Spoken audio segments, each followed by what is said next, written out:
Welcome to the From the 108 podcast, starring the drunk uncles of White Sox Twitter. He's a Twitter like whore, an Instagram thirst trap, and your grandma's guilty pleasure, Beef Loaf. A West Coast attitude in a decidedly Midwest body, My Sock Summer. And your host, he's sharing obscure music thoughts to give you time to hit the bathroom, Cheesy E.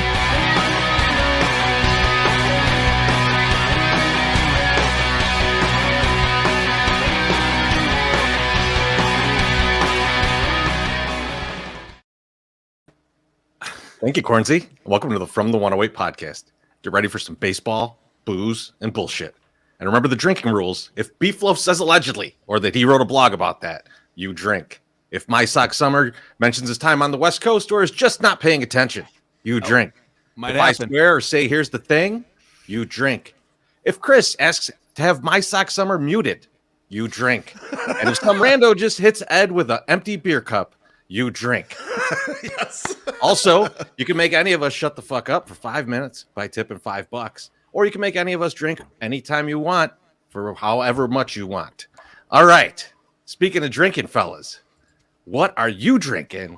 My Sock Summer, I'm going to start with you, buddy. What are you drinking tonight? You can see it. I got a New Year's resolution. I'm going to try to only have 3 drinks during the podcast. So I was like, if I'm only going to have, right? So if I'm only going to have 3 drinks, I'm going to have Knob Creek. And it's 9-year Knob Creek. My neighbors from that I grew up next to back home gave me this bottle for this Christmas. They're always good at giving me good gifts. They also give me the Jingle Java, like the good beers when I like beers. And now they know I'm into bourbon. So they were like, hey, let's give them some bourbon. So I'm drinking the Knob Creek 9-year. It's 100 proof. I feel after 3, I'm shutting it down. Just shut it down and drink water. So you'll hear less cucks mentions from me, in the new year. So Don't save your cucks. You used 20 of them on Jeff Pass, and now everyone gets 40, okay? Jerry O'Sullivan, good question. How big is your glass, MSS? Just show us how big the glass true. is. This is just the first one. It's a pretty big glass. I'm not gonna go crazy. And like just go nuts. Like what I've been doing is just putting little bits in, but I feel like if I little bitted all the little bits that I do during the show, I'm like overflowing. My cup overfloweth. So That's how I do wine. I just do little pours. Next thing you know, the whole bottle is gone. And that's how you do it. You wake up the next morning, you're like, what happened? I'm over. I feel like My Sock Summer is going to go 3 real fast and be drinking water by like 15 minutes into this podcast. Listen, one can only hope. I gotta try. Don't go too fast. All right. Cheers, Greg. Quick. Thank you for the Thanks, Greg. Appreciate you. Yeah, this won't help all the random shots. Usually, this is what really gets me in the beginning. Oh, sure. Yeah. Sure. Yeah, right. Yeah, Beef, what are you drinking, buddy? You know what I'm drinking, Treasy? You know how we did the 108 meeting before the end of the year that My Sock Summer doesn't really remember? He doesn't. He doesn't remember notes. Yeah, no, I'm not going to. You know what? Treasy and I are working on them. We'll let you know what you need to work on. That's okay. We're good enough. I'm not going to send you the whole thing.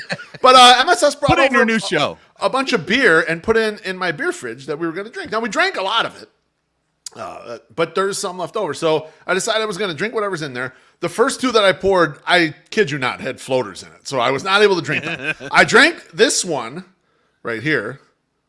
And I'm on this Grand Lager now. It looks fine. I'm gonna be testing them out. I have an extra brand. Any of these are? It doesn't matter. All these lager.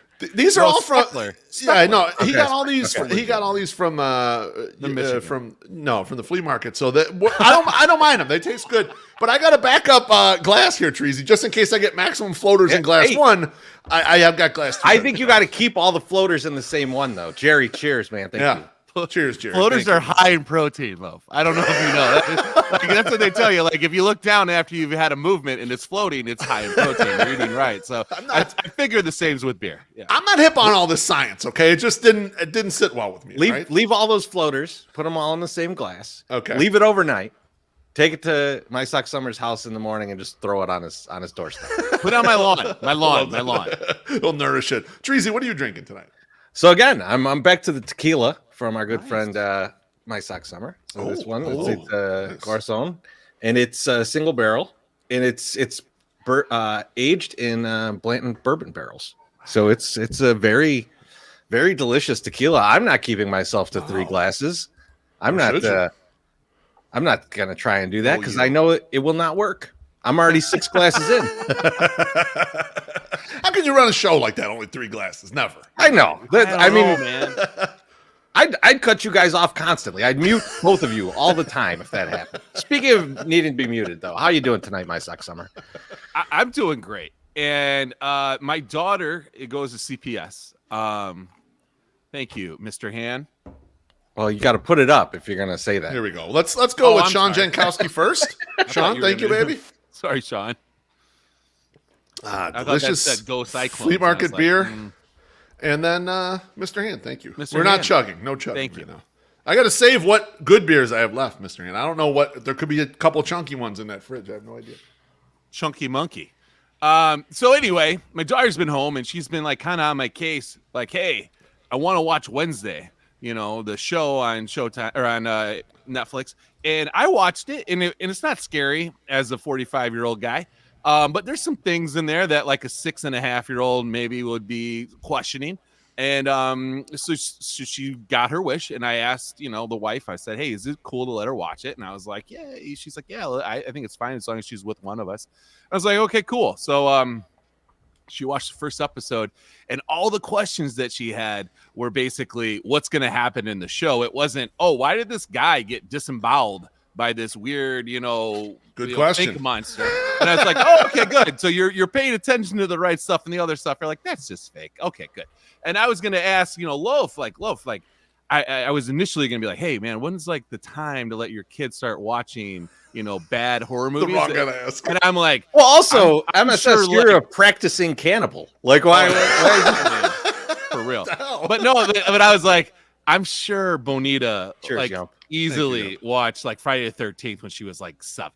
Or 8, or was it that young, or when was her first like real gnarly horror movie experience? Yeah, probably around that age. She didn't get into them more until a couple years later, and then she kind of wanted to watch everything. And even now, like we had a free night where we weren't going out or anything, and so we watched the horror movie Smile, and that's kind of I didn't think it was that great, but like again, that's partially gore, partially psychological, so. Yeah, I mean, she's been that stuff. She'll be 13 next week. She'll be 13. So, next Saturday. So, but we grew up in a house, Treasy, where we got to watch everything. Kind of, we were watching Eddie Murphy Raw when we were little kids, and Delirious and stuff. So, my parents didn't really put a lot of parameters on what we could see. We got those exposures early, and then it wasn't a big deal. But I could get how it would freak someone out. Right? I mean, it's reasonable take. You could look at us and say, well, look at these guys. They watched all this stuff as kids, and now they get drunk on the internet constantly. Right. That's pretty good. What a great life they're living. Though. Pretty good stuff. Good providers, good earners. So, if I have to let my kid watch Eddie Murphy Raw when she's 7 or 8, and that's going to ensure her to earn a good living, then I'm going to do it. I think that's a good idea. I think Raw came out when I was 8. So yeah. So wait till 8. Wait till 8. Beef, how you doing tonight, buddy? I'm good. I have 3 quick banters, so fuck yourself. Boy. So you want get your own fucking show, and now you still got my own show, and now but I got things to share. No time for promo videos. Tons of times for Vander and his own stuff. Well, we'll get to that in a second. First off, I want to thank everyone that showed up in the comments for the inaugural The Ajou show. The initial reviews, good. People reaching out to me, telling me things they liked about it. Really nice commentary from Father Zoe. I know he's up in the comments. I appreciate your insights, Father Zoe. I appreciate any time someone else who does this tells me, yeah, I really like this about kind of what you're doing with the new show. What we're gonna do there? No sponsor. Okay, you, the listener, are gonna support it. So super chats with the tips on here on YouTube, buy merch. That's the way we're gonna support that damn show going forward. I do have one comment about your show, though. Yeah, you blew your wad with your first guest. It's all downhill from here. After you've been on there, it's all downhill. Who's going to be next? My sidekick from the Star Wars show? Yes, actually. Wow. But if you haven't checked it out yet, it's in our YouTube feed. It's in the podcast feed. Treasy and I talk about fourth outfielders this time. Next week on Monday, Josh Nelson and I are going to tear apart Andrew Vaughn. I heard someone else, the Pinwheels and Ivy, they were talking about, it's like, we're going to talk shit about him. We're not going to talk shit about him, just our concerns about him. So Josh has something nice laid out. I have something a little more esoteric laid out that we've been hinting about here in the 108 show. So come check me out there. Yeah, exactly. Thank you, Billy, and also fuck you. Secondarily, I want to thank My Sock Summer for doing the promo video for the podcast today. I normally do that. I forgot. I mentioned to these guys late last night. I was like, I could still do it, and My Sock Summer is like, no, I'm going to do it. So I want to thank you a lot for doing that, My Sock Summer. Welcome. You do realize you can do a second or third take, though, right? Oh, no. No. I just want to make sure. MSS. I'm a one-take guy, dude. You're one I take. love it. Okay, all right. I'm just checking there. And For finally, Diggler, you can't keep reloading constantly. why not? He's got the I got- BWC. I know, but it's, I got limited Long to time, load that bro. gun. I got limited time. We all do. limited time. Yeah. I know. We all got limited time. And I then don't need finally, before I'm done, we got to talk about the ass beer. Okay, you guys have all seen this video on Twitter Yes. of the scantily clad bartender, and she puts the pint glass between her ass cheeks and fills up the beer and sells it to a guy. Okay, now I've not I seen already it. know. Oh, you haven't haven't seen this yet, seen Trees? this? No. Holy shit! Okay, I've done I can't that. believe. though. So it's fine. We can talk about it. I know MSS's probably answer. I know MSS's answer to this question, so I'm going to ask you, Treasy. Do you want an ass beer? Would you like a beer that was poured between some girl's ass cheeks and then handed to you? That's how you get pink eye. I don't want Oh, apparently it's deleted. That's what we're hearing. Bruin Luke says it's deleted. I don't think it's deleted. I don't try. The internet is forever. So Yeah, you're with me, Yeah, Treasy. No ass beer. They were able to wipe this video from the internet. They can't find it anymore. The only one. The ass First beer. video Like, ever. they finally fixed it. Thank you, Elon Musk. That has been fixed. Now, if you fuck up and there's video evidence, it can be deleted immediately. Now there's I'm only on your deep side. fakes where it's my ass. That's all. That's all that's on the. Well, that's why I tweeted. I'm jealous. I have no ass, so I'm incapable of doing that myself. I'm not buying an ass beer. Now, I figured you might be on my side, Treasy. I have a feeling MSS, if we walked in and there was ass beers being poured, he'd be buying them for everybody. That would be my thought. The first thought when I saw the video, I was like, this is Beach Girls in Huntington Beach, California. I don't know if you guys know, but I used to live out west, and that was a place that we'd go every so often. They have these bikini bars out there, and I was like, oh, this is totally that. But then the more I looked at it, I was like, no, this seems like it's more probably in Mexico or maybe in like southern Florida, like something. And it's just, but no, it depends. Like how long is this girl into her shift? Has she been there all day? Is did she just get there and this is what she does to like open up the tips and get everybody going? Sure. Yeah. Put the cup in your hopefully clean box. If she just got me. there and she's pouring beers in her ass, you know exactly what she's been doing all day before that. Just probably at church, and then maybe I'm just saying. maybe But there's showering, also I don't know. Listen, I don't want to be a girl working in a bikini bar, pouring drinks for a bunch of horny dudes that probably don't tip very well and probably eating crappy bar food. So as soon as you get there, is probably the least amount of ass swampage that's going to come through in that bikini. Swampage. So, I saw them play at Metro, earlier, actually. the better. They're headlining Really Riot better. Fest next year. A couple comments here. Singer Sock says, give me all the ass beer. Yeah, that Billy doesn't- Wire says that video's been around for years. The woman should be nationally recognized and have a day in her honor. And then John Carney says vagina wine over ass beer. Is that a thing? I'm not. Where's that video?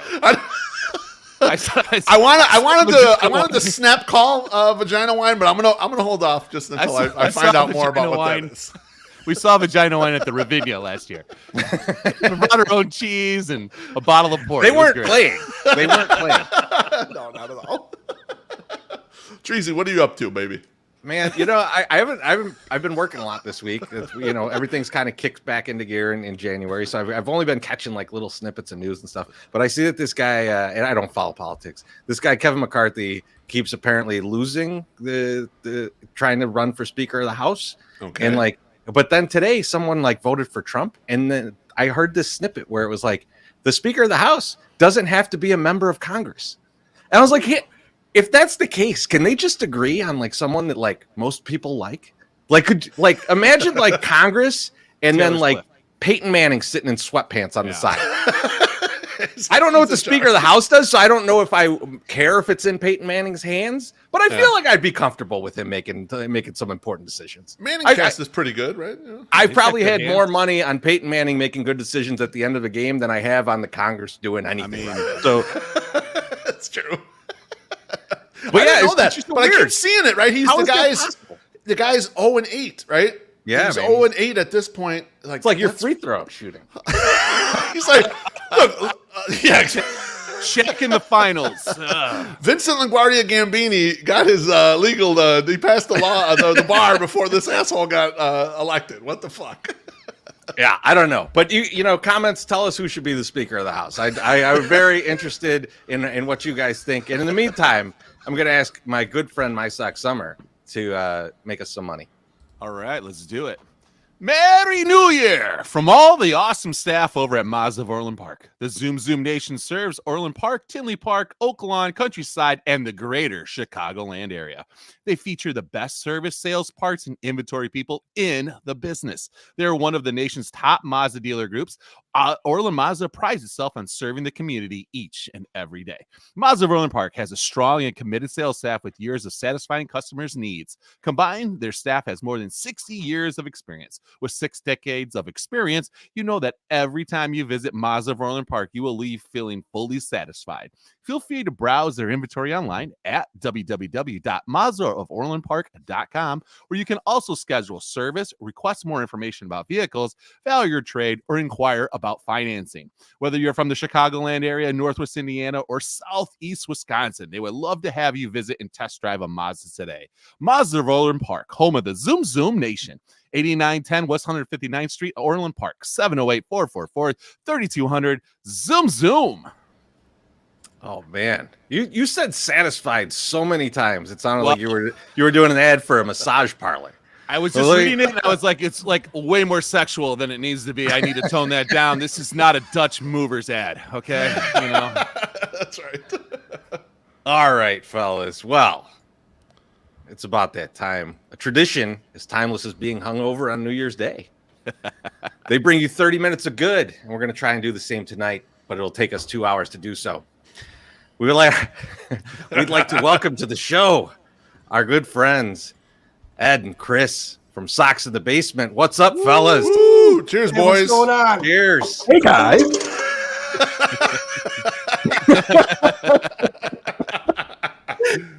Ed, I was comedy. Show tonight. That's it. Ed, I was driving. I was driving, listening to your show, and That's a bad idea. You mentioned the beer, the empty beer getting thrown at you, or garbage getting thrown at you at a Sox game. Yeah. And I was like, I know the show's only 30 minutes, but I need 25 minutes of this story. Like, I got to understand what happened here. I was so enthralled at that point. I mean, the biggest question I had for her was, how did she know how well I was or was not hung in that moment? Based on the amount of food I was carrying, or how I dodged the empty beer cup? I edited that part out where you were talking about how she was insulting your manhood. Because I mean, it literally was the second thing she did. For our audience, but go nuts on this show. Well, see, Yeah. Chris, when he was saying that, I thought what he was saying was, because you guys were saying, like, what could he have thrown the beer with? I thought Ed was saying that he took out his trunk and used it to throw the beer can. Wow. No, it was not a ring toss situation. It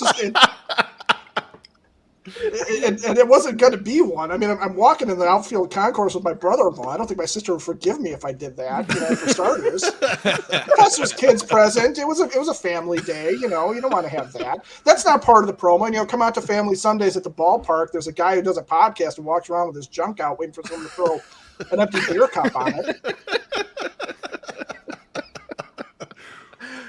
Oh, well, and if it is part of the promo next year, attendance is going way through. Yeah. Absolutely. That bobblehead day is a bit different than usual. It would be a bobblehead still, just not this one, right? That's the real Kane guy right there, baby. Yeah. We got so much we want to talk to you about tonight, but I got to start out by asking you guys if you would drink an ass beer, because that took me by surprise, and I'm just wondering where you guys I'm are old school, guys. It's Titskeela all the way. Okay. There we go. Boy. Okay. Yes, I'm in on There that. you go. Count me That's in good. for that. Yeah. Listen, all I drink is Hailstorm Brewing's beer. I That's love all it. I drink. We got this. Is what? Why don't you go and stout about it from Hailstorm Brewing Company, the official Yes. brewery of Stocks in the Basement. Remember, it's located in Tinley Park at 186th Street, right off of 80th Avenue. Oh man, I'm love so it. mad, Chris, because I was gonna put in the drinking rules. If Chris sneaks in an ad read, then you got to drink, and I messed it up because I was going too fast and I ran right over it. Well, Dumb. and it would have been bad because, I would just have to follow up by saying you can also get Hailstorm Brewing beers at Cork and Kerry at the park. There you In go. Princeton in the shadow of the ballpark. Great place for your pregame, postgame, and on the days off. So Yeah. The official. I walk by there all the time. I see your banner out there. I almost took a picture next to it. Like just give me one of these or something like that. Maybe I'll do that at some point. It got refreshed. It got refreshed the other day. In fact, the show that comes out tomorrow, Friday, when you guys have your, the video of this, the recording of it out, and if people after they watch this want to jump over to Sox in the Basement, I kick off the show telling a story about me switching out the banner. It's pretty much the same thing. It's just a little cleaner. We remove something off it. But otherwise, I wonder what that might be. Something slightly off it, and we've got something brand new. But what we did is we've got the new banner up. But I do kind of tell a story about how the residents around the bar were reacting when they saw me out in front of the bar at 11 o'clock in the morning with like scissors and zip ties and everything else. It's a good one, so check that out. Oh my Lord. They're a little suspicious of outsiders there in that neighborhood. I'm not sure. Bridgeport? No, never. I don't believe it. This guy's there's zip ties in Bridgeport. What could go wrong? Yeah, exactly. I mean, Chris, to be honest, if I saw you driving up or walking up the street with zip ties and a razor, I would try to run you over in my car. He's going to go do damage to somebody at Armor Park, and I need to stop him now. I need to stop him and just take one for the team. And if I'm wrong, I'm wrong. Okay, then I just go to jail for a little bit. It's no big deal. I feel like people would probably come wrong to my side, though. My prison summer. I can't wait. I can't wait. Incredible, man. So you alluded. Well, to then that's where the ass wine comes into play, really. you need to know how to make ass wine. That's how you make it.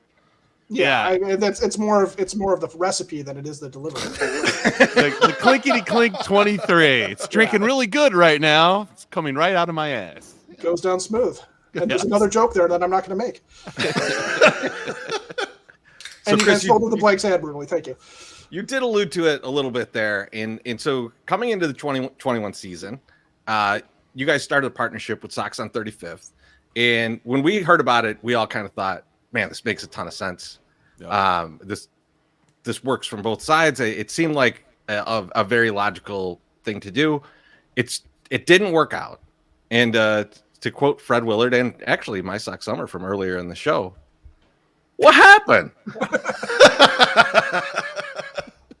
Business, man. It was purely a business thing. I mean, Sox on 35th, you guys, us, we all do this because we love the team, right? But this was something that Chris and I, as business people, looked at them and went, "This makes a great business choice. This is a good business decision for us." Like you said, it made all the sense in the world. Bring up our business, bring up their business, and go for it kind of that way. And, we set it up with, all the intentions of just handling it very objectively and very, just kind of like that. And sometimes, sometimes business changes though for people, and that's kind of, where it went. That's my attorney right there. That was a good answer. Right?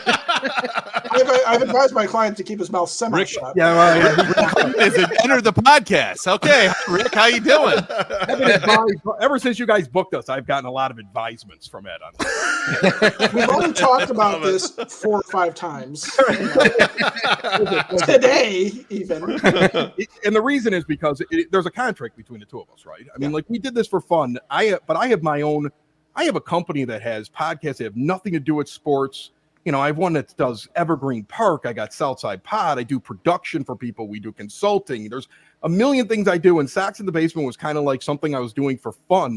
That all of a sudden we looked at and we're like, holy cow, look at the people that are listening to this. We're going to keep doing this. And we're going to put some money into it. We're going to promote it. And it became part of the business. But it was never originally in the business plan. But at this point, that's what it is. And so there's a contract between my company and theirs. It's got a non-disparagement clause. So I've had that all explained to me by my attorney all week long. And I've been told as long as I tell the truth, then I'm good. So there's my caveat to it. So here's the deal. So everybody knows why we did this. We did this because I liked their blog back then. I was like, this is good content. They liked the podcast.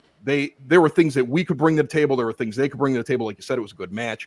And so it was, I think, December of 20 is when we did it. It was over the thing, over the off season. It was in December. Right before the lockout hit, maybe a couple days beforehand, we announced the thing and we started. Now, the basic gist of the agreement, what people were going to get out of it is that they were going to get a podcast. They didn't have to worry about putting it together. They were going to get a guest every week. Okay. And they were going to get more presence on the show that would drive people back to go listen. They had their logo was going to be in the corner. And they also, and I don't know if Jordan said this on your show or not when he came on, they were also going to get to kind of see how we do what we do, right? Because they admittedly weren't admittedly profitable in the way that my company is. And like I said, it's not just Sox in the Basement. There's a lot that I do. I mean, I'm a professional, podcaster, and I just happen to start a White Sox podcast because I love them. So the thing was, that was what they were getting out of it. What we were getting out of it was exposure. I'm not big into social media. My 17-year-old runs most of it. Okay. I'm not really into it. I get into trouble when I'm on Twitter and say something stupid when I'm drunk. And also, I should point out the exposure to hit the comments is not a Louis C.K. situation. That's not the kind of exposure. Right there. Dougie Fresh is asking if it was a Louis. No, it's not. No. That's not the exposure we're talking about. But the main thing was that there would be like a podcast player on their site. So if you read a Sox on 35th article, there'd be a Sox in the Basement podcast player, and that drives people to you. Okay. And then also that there was, because they were putting the article up on their site, along with that, of course, comes like Sox on 35th's Twitter account and social media putting out the shows. That's what I got me as a writer too, I said they got me as a writer too, which was, just a side benefit for nobody. Right. We forced that down their throats. Okay. Again, this is not a Louis C.K. situation. This show is way more sexual than I thought it was going to be. I blame you. Throw the word cuck in there if you need to, okay? Today's the day for that. Not last week. Today. Oh, no. Ricky Rentz got cucked, and Jeff needed to know about it. Okay. So anyway, it's going along good. Everything's fine. And then NBC Sports comes along and wants to join Sox on 35th. I mean, that was really the beginning of the end of everything. Look, at its core, I don't have like a personal vendetta against anybody over at NBC Sports, right? But, there's been incidents where, we had people make a comment in a bar.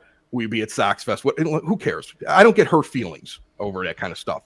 But early in their negotiations, not only do they know that, how there's some tension there between the two of them, but they sent us a text message in which they basically said that NBC Sports wanted nothing to do with Sox in the Basement if they did this. Nothing. Because of our fight. Chuck either was insulted by something we said about him.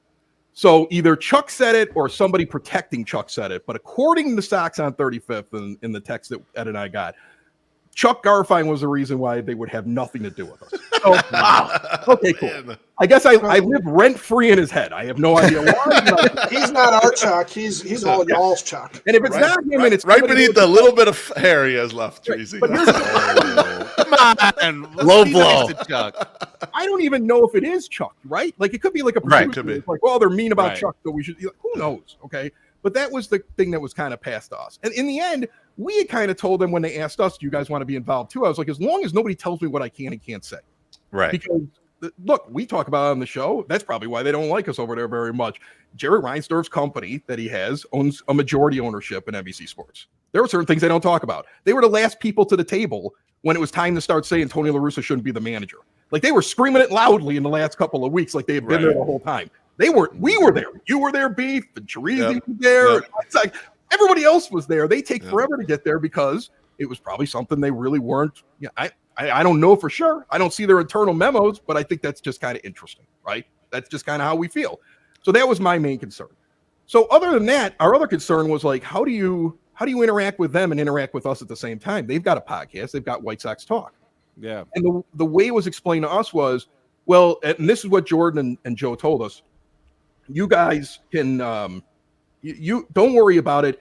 The majority, if not all, of the Sox on 35th columns that will be on NBC Sports will only be partial, and then they'll have to click on something to get the Sox on 35th, so it would drive people to you.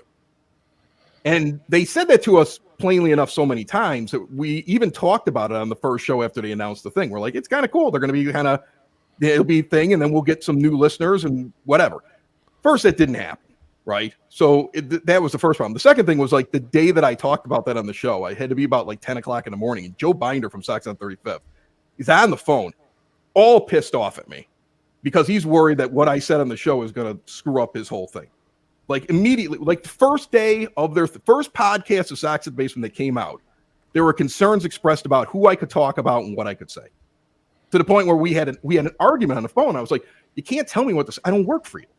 Like, that's the thing. I don't work for you, and I'm not changing. And if this is something that makes your other deal uncomfortable, maybe we shouldn't have a deal anymore, right?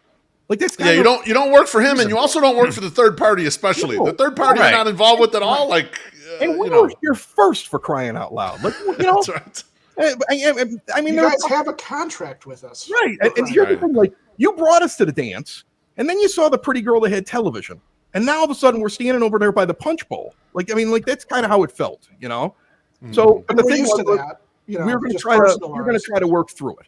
That was the whole thing. We're going to try to work through the whole thing. Let's see. They kind of given us assurances. Okay, we're going to get these things ironed out. I mean, there were emails exchanged where I was like, these are some things that I'm still seeing. My biggest problem was that like their social media, instead of directing people to the exact same article on Sox on 35th, where the Sox in the Basement podcast was, their social media was also directing people to NBC Sports, where the other podcast was. And that was something that was explicitly lined up. Like, look, we had certain places we could interact with, and we couldn't because they were also competition for them. So it was like a thing where it was like, you can interact with these people, but you can't interact with these people. And we had both agreed to these things. I mean, James Fox from Future Sox was literally mentioned in the contract. It's hysterical because he worked for another thing that was similar to what they do, right? Because they have a minor league. But we had a relationship with him. We wanted him specifically entered in so that we could talk to him. So this is these things. So this was not in the contract. They should have never been doing that. And we just kind of kept waiting it out.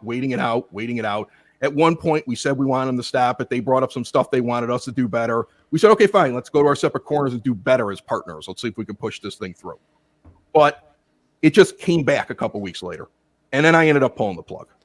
Like it was, there was a lot of other stuff. I mean, like, look, if I were a writer at Sox on 35th, I'd have been frustrated. Ed and I both worked in media. You know, we both kind of, we didn't like the idea that like there was a lot of material going on NBC Sports page, and it was saying it was all by Sox on 35th. Like, let's say one of their writers, let's say Adam Kaplan. I'm sorry to pick on him. He's the first one that pops in my mind. Let's say he writes an article. Sure. When it shows up on NBC Sports, it just says by Sox on 35th. When you click on Sox on 35th, it would say Sox on 35th is Jordan Lazowski and Joe Binder. Like, his name's not even on the thing, right? The articles are. Yeah, I'd personally be upset about something like that. You know, they're appearing on NBC Sports. They have the ads that Yahoo Sports and NBC Sports would have next to them. So it didn't make sense to us. Like, why are you driving readership to a place where the ads are going to somebody else's pocket instead of your own? Right. And we spent some time trying to just be like, hey guys, look, we're on the outside looking in. We understand we're not part of this thing. That's fine. You know, and we're trying to do better. We're trying to kind of redefine some of the deal on the fly here with the NBC Sports stuff in tow. But as we're pointing this stuff out to them, like, hey, you know, you guys are kind of getting hosed by the big corporation here. We've been there. We've had big, I had a big corporation in one of my last radio stops build me a studio according to my specifications and fire me 5 days later. You know, because they flipped a radio station, they need to hire a DJ, and I was too expensive. I got salary capped by a radio station. So, you know, we've seen how things can turn, and we're just trying to be like, hey, look, you know, there's some gray here. There's not some gray on you guys. We've been around the block. Just watch. We've had bad things happen to us. And we kept trying to tell them, like, look, we've had really bad things happen to us. You know, like when I was in radio and bouncing around the country, there was a point where all of a sudden you could see that different guys were being told, like, okay, you're not only the afternoon guy, but you're also the promotions guy, and you're on in 4 extra towns because we have the technology for it. And if you don't take it for the exact same salary, we'll get somebody else who does. But a way to kind of like explain it even better, Chirizi's got a band. You have a bar right now, tell you, look, we're going to be selling beer. We're going to be making money. but we're just going to give you exposure, you'd laugh at it, wouldn't you? Exactly. Like, I mean, like, that's I don't know their exact compensation. We're not even going to give you exposure. We're just going to give your bass player exposure, and that's it. Nobody else in the band is going to Not anyone else. Exactly. yeah. You know what it is, Chris? It's the old in music business. It's the pay to play, Right. right? Like it's like we want you guys to play here, but we also want you to go out and sell all the tickets for us. Yep. Right? Like you go out in the streets and then whatever you make off of that, great, good for you. But we're going to sell the beer. And there were two things. There was what was going on with us. It was clearly it wasn't going the way that we had written the contract out to be, and there were things that they were specifically weren't following. And then there was also that, like Ed and I were watching it, and even though we probably shouldn't get into, even though we probably shouldn't be worried about the people that don't work for us, right? Like the Sox Up for 35th staff doesn't work for us. It's a separate company, right? We're talking to them every week. We're interviewing all these guys. And I just sit there and I think to myself, like this, like it bothered me just on a level of like, I feel like this, they like how do I explain this? We saw like they have a Slack account, and in the Slack account right away was a thing like watch what you say and watch who you talk about, right? And clean up your social media stuff. So I mean, it was we'll be all talking to you individually about it. And I'm like, oh God, this is everything I feared, right? And it's HR. It's the HR memo you don't want to. And then it was like, yeah, I know that only Jordan's getting on the show, but you're all going to get on someday. I don't remember any of the rest of them getting on. You know what I'm saying? And like, I don't blame Jordan and Joe for. I mean, it might be completely outside of their control. NBC Sports might have had something to think, and we get to pick who comes on, and they really just want to have Jordan on, right? But like there were all these little things that just showed us that we could see that there was such a conflict, and it was already unraveling. And when we got to the point, I want to say right before the All-Star game, and they did a big giant feature on Chuck. And who cares if they do a big giant feature on Chuck? Although in the current climate of me sitting there saying, hey, I'm kind of annoyed with the way that you're pushing things to a different podcast, they do the feature, and there's multiple questions about his show. And I was like, do they want me to quit? Like, are they like, maybe. But I mean, here's the thing. Like, you could say it was like a mutual decision right up to the point where they got the email that says, I'm enacting clause such and such and such and such. In 90 days, we're pulling the plug, or 60 days, whatever. And I'm done. I mean, it wasn't like a maybe I'm leaving thing. It was like, I'm done. There's always that one person in the relationship that sits there and says, like after the guy gets dumped, he's like, well, we both thought we should go separate. No. You got dumped. And that was what it was. I'm done. And it was the right time to do it, because to me, trying to get through the entire season was just, I didn't know how worse it was going to get. And it was aggravating me. Like I was frustrated with it. And I felt like I couldn't get anywhere with it. And like I said at the very beginning of this isn't the only thing we do. And all of a sudden now it's taking up far more time than anything else that I do. Yeah. And it became like that's what it became. And I was like, there was absolutely no reason to continue to go down this road if this is never going to work out. So good luck to him, but that's why I had it over. Yeah, it was one of those things where, again, there's no real animosity that NBC Sports kept knocking on their door. I mean, who can blame them for taking that on?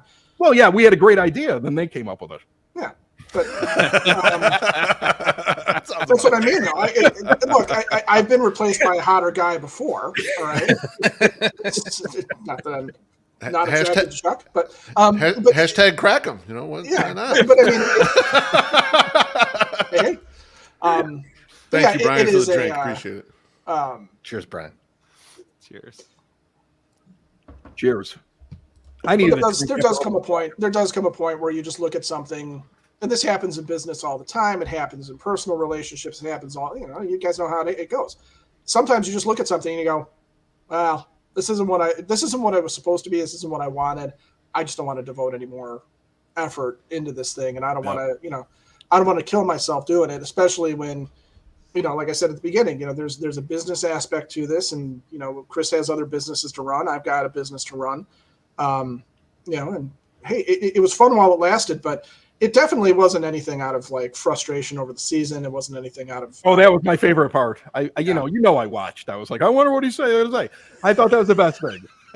Oh, this guy who feeds his family with his own company and works 100% in this made a business decision based upon the idea that he was sad about the White Sox standings. Are you kidding me? Really? That's what I did.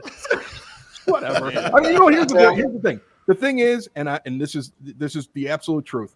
We are we are higher up in terms of our numbers and our revenue than the day that the thing started, and we are higher up in our numbers and our revenue since the thing ended. It didn't hurt.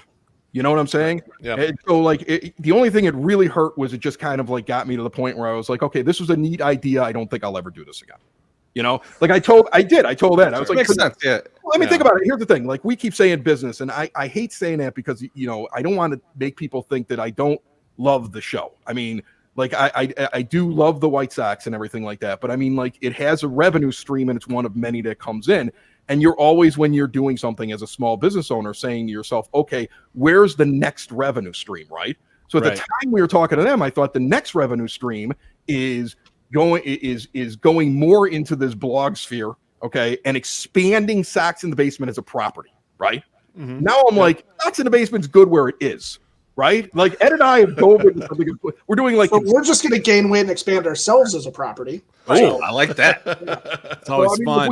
We dove into something else. This made me sit there and say, you know what? It was fun, but let's just let Sox in the Basement be what Sox in the Basement is, and just be happy with that. I don't want to touch it. We've been really fortunate. We've got, really the same sponsors have stuck with us for years. Everybody seems to be very happy with it. We're very fortunate that people listen to the show and enjoy it, and that it continues to grow. And I'm not gonna touch it anymore. It was like I touched something that was going really well and watched it rock and almost fall off the shelf, and I was like, whoa.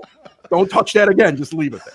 Yeah, and I think one thing I want to just to put a bow on this is like, you guys have talked about it like a business, and you mentioned, hey, the revenue went up, and I think if someone's listening to this, they might go like, well, what's so bad about it all if the revenue went up? But the other thing that you said was the amount of time that it's taking you, which you have to think of as a cost, right? Like as a small business owner, it's not, you have to think of that as a cost, right? Like, so if you think about it like this, if you started making $100 more a week, but you started working 25 more hours a week, you're making less.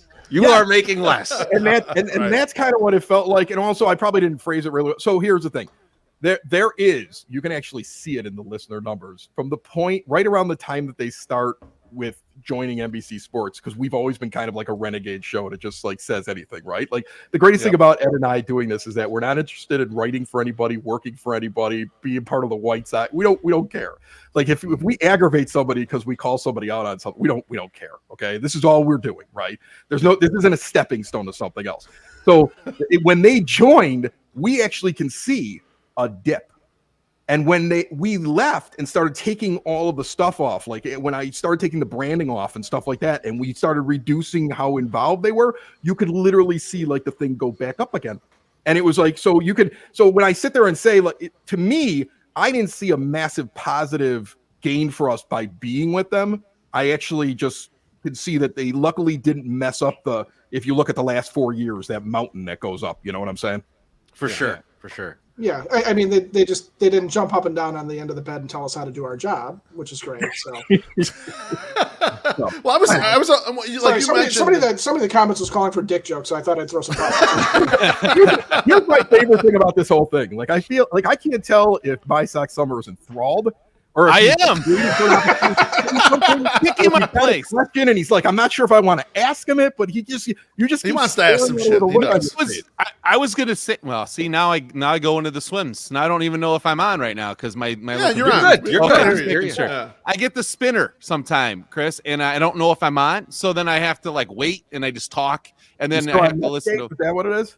Yeah, I just have bad internet. It just sucks. So, like one of the first things that I was hearing out of that, like you guys are talking and it's like, oh, exposure. And I remember that when Jordan was talking about it, it's like, it's cool to see your name on NBC Sports. And I was like, I thought right back to college. And I was like, one of my art teachers, and is just lucky to have him, said, the best thing for your resume and the best thing for you going forward is to get paid for doing what you're doing. Not to have somebody say, hey, good job. Look at, you got your name all over this. This is America. This is America. We monetize our hobbies here. Oh, get the hell out. Okay? Here's my take on that. You are making money or you are wasting time, my friend. Pretty much. there's nothing wrong if that's your philosophy. Like in my mind, there are people who have made it in the media who go that route, right? I mean, there's people who start off as interns and like getting coffee for the radio host, and then they go and they become a producer and they book guests, and then all of a sudden they get themselves a weekend spot. Like there's ways that is a path that you can take. I don't besmirch their path. Their path just didn't match with our path. I don't want anybody to think that like, you know, oh, that's a terrible path. And it isn't my path. You see, I'm somebody who at 19 years old fought his way onto a morning drive spot in central Illinois and got past people that were more experienced and, you know, people. I was just a middle of the night guy. And then after I got my ratings up, I got offered to be producer or whatever. And I said, no, I'm going to go to Wheeling, West Virginia so I can still be a morning guy and get paid. Like I'm going to pack up everything and go live by myself at like 22 years old. And then I went to Reno and then I went to SoCal and I bounced around. I did that because to me, I would rather take my lumps, but do what I wanted to do and get paid. Right.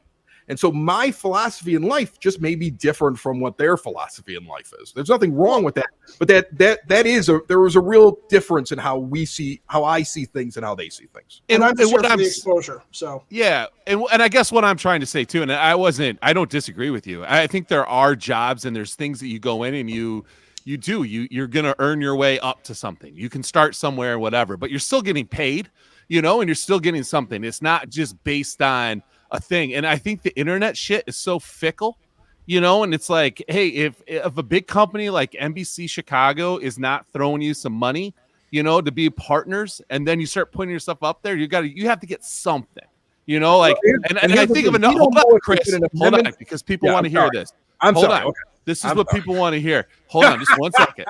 Not our guest. I was going to say this. No, definitely not our guest. But no, I remember one time back when I lived out west, and I was on MySpace. Treasy brought up MySpace this morning.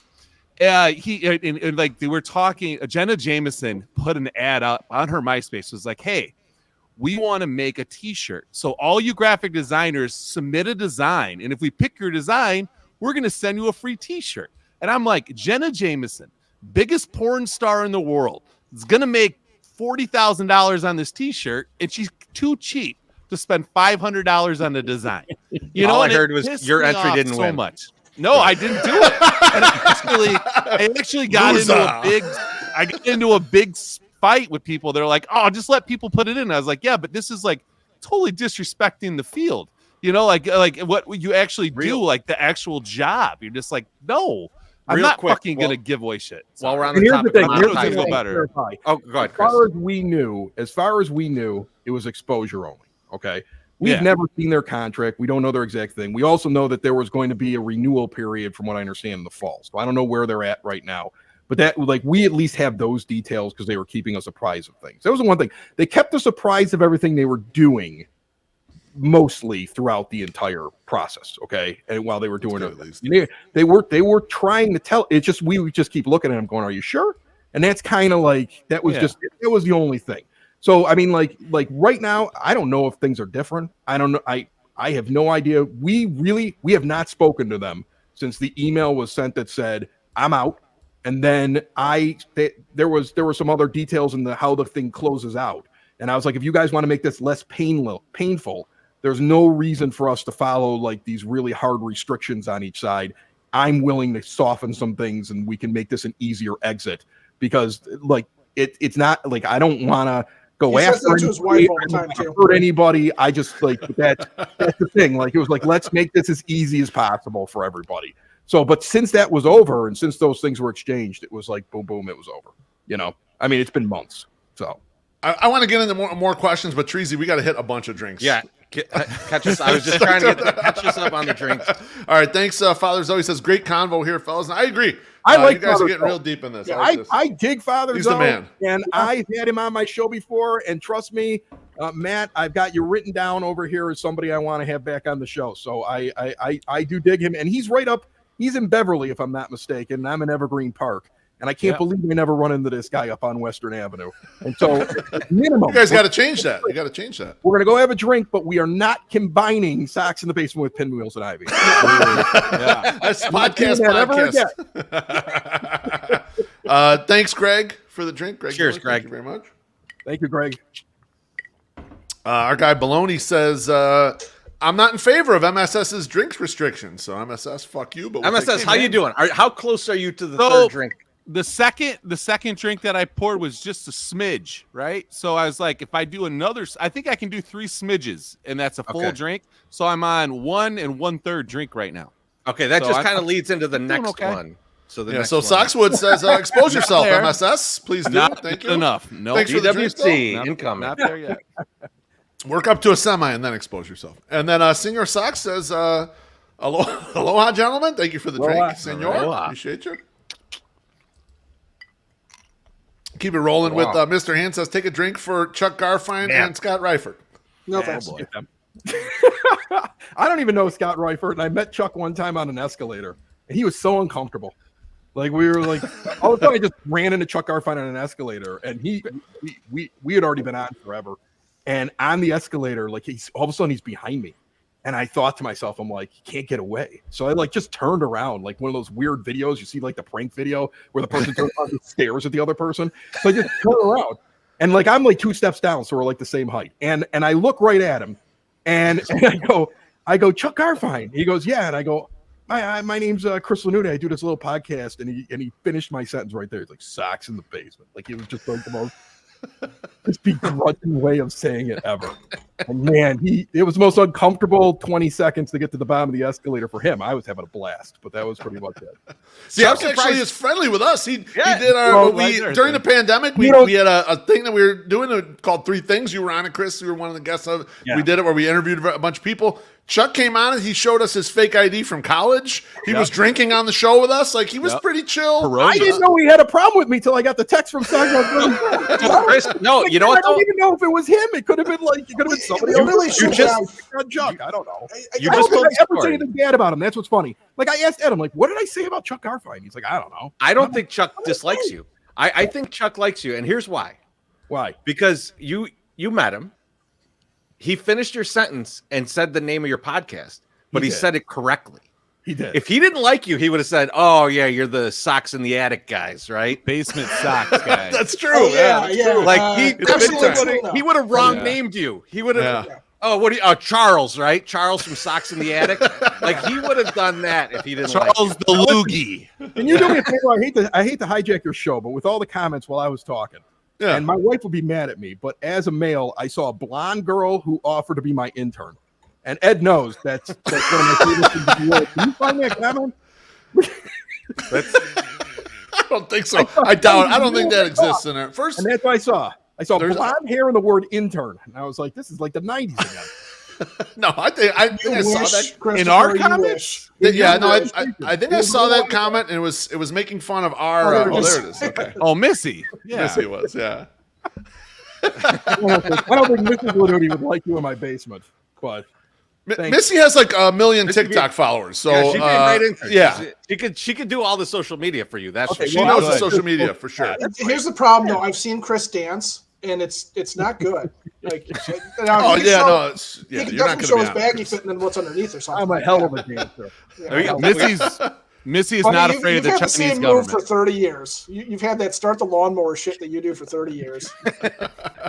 Before we get to a strange, warmly dressed man telling us about YouTube, I want to get a couple more drinks in here. So, Gordo gives us a drink. Cheers, Yeah, buddy. thank you. And let's get a question or two more on this. I think I got one more thing I want to talk about. Okay, can I get a bourbon or something? I see he's drinking, and I feel I don't want to leave him out. I think Yeah, go for you it. might Go need a ahead. drink. Just a second here. Here, I got you, Chris, but we're not at the bar together. So.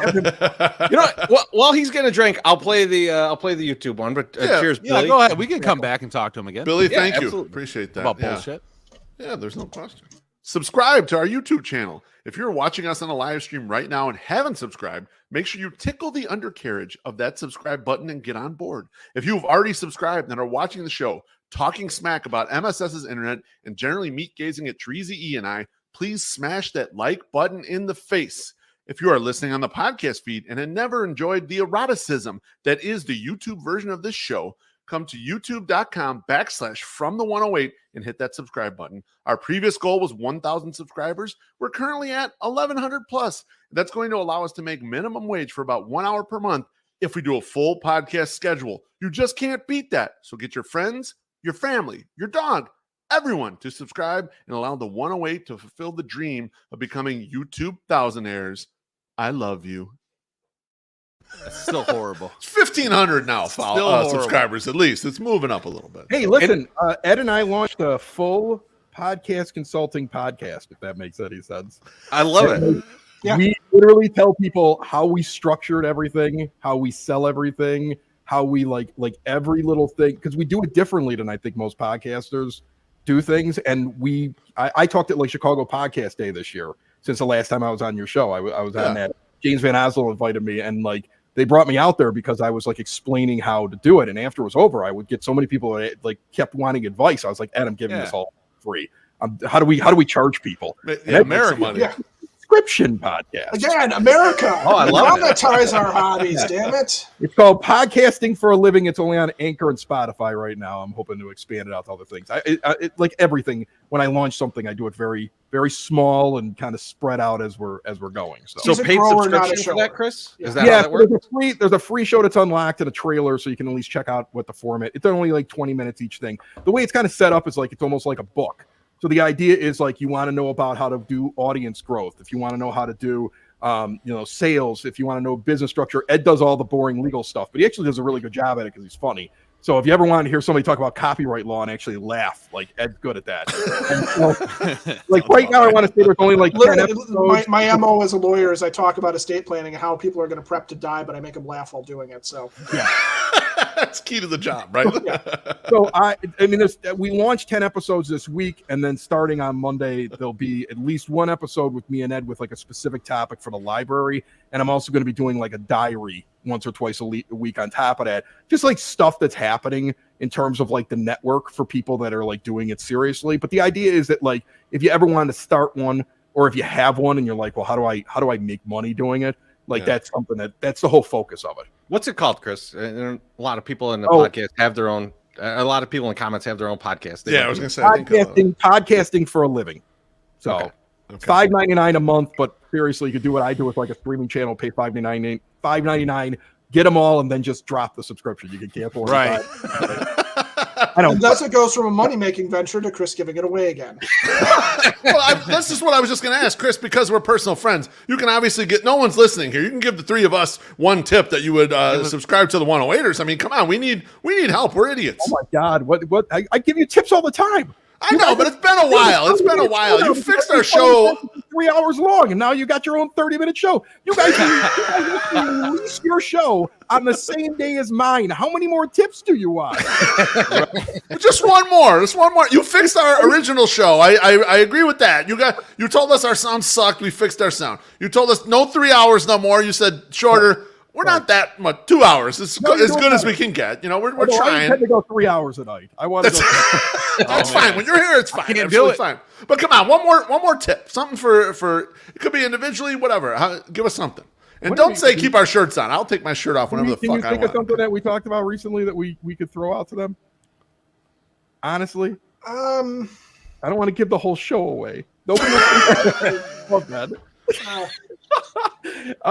We talked about here's the thing. We talked about having a good ground game. There's an actual episode in there, and it takes 20 minutes to go through it, and I could probably do about 3 more of them after that. But one of the things that we did, And we probably will for $5.99 a month. So right. And one of the things that we did is we came up with something when we were out at events where we have a system where you come up, you sign up for the show, like you bring your phone up or whatever, and if you subscribe to the show right there, and I get to hit the thing that says notifications so that you do it, then you get a raffle ticket, and we're giving and we give away a cash prize for it, and we kind of outline how you do it.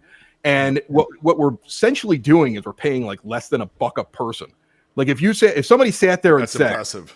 if somebody sat there and said you can get an actual listener signed up for less than $1 a person, okay, and they're going to get a notification and they're to their phone of their show, you take it. And actually, I want to say, like, what did we do last time? I think I want to say I gave away, I think it came out to about 72 cents a person when we did the actual thing when it was all over. And you can't get that on Facebook or with social media things. I mean, because the whole thing is you can get somebody to come to your show, but to get somebody to actually subscribe to the show and then get the download, like the thing that says there's a new show, click on this to download it and listen, and it's already on their device because they forgot about you 3 days later. That's something that's very hard to do with a podcast. Sure. And so it was me just sitting around going, how do I invade people like and get like their phone? And I was like, well, people on the South Side love to gamble. So the whole system's set up like it's like squares. Everybody buys bear squares. Well, now you get podcast squares, and the only entry that you need is to sign up for the damn show. So I mean, like, so that's it's more detailed in the show as to how you do it, and Ed gets into the legal, parts of like how you have to run it so that you don't like break a law or get sued or something like that. But that's one of the episodes that's on there. Yeah, nice. And to gift Jeff Passan on Socks in the Basement with $1,000. There is that too. You can. Yeah, we're literally giving away $1,000. I see you there, Jerry. Get on it, man. Cheers, Wet Bandit. Thank you for the drink. Appreciate it. Yeah, get out to the Cork, man. I'm gonna tell you something. They are so excited. I actually ate lunch today with the guy from Family Waterproofing. There's another plug drink. God damn! While he was wearing his red wing shoes, swinging a Morningwood bat. He invited me over because they moved off as the sponsor to go to Southside Pod, and so he was just like he wants to mix it up because he wants to move, and there's enough audience over there. That he's like, just swing my money over there and put me on that show. And I'm like, this is the easiest sales meeting I've ever had in my life. And then Cork and Gary, I was like, you guys want it? And they're like, yes, because they had it originally, and when the pandemic hit, most of my advertisers were bars and restaurants. You guys know. The money dried up. How do you ask them for money when they can't even open, right? For sure.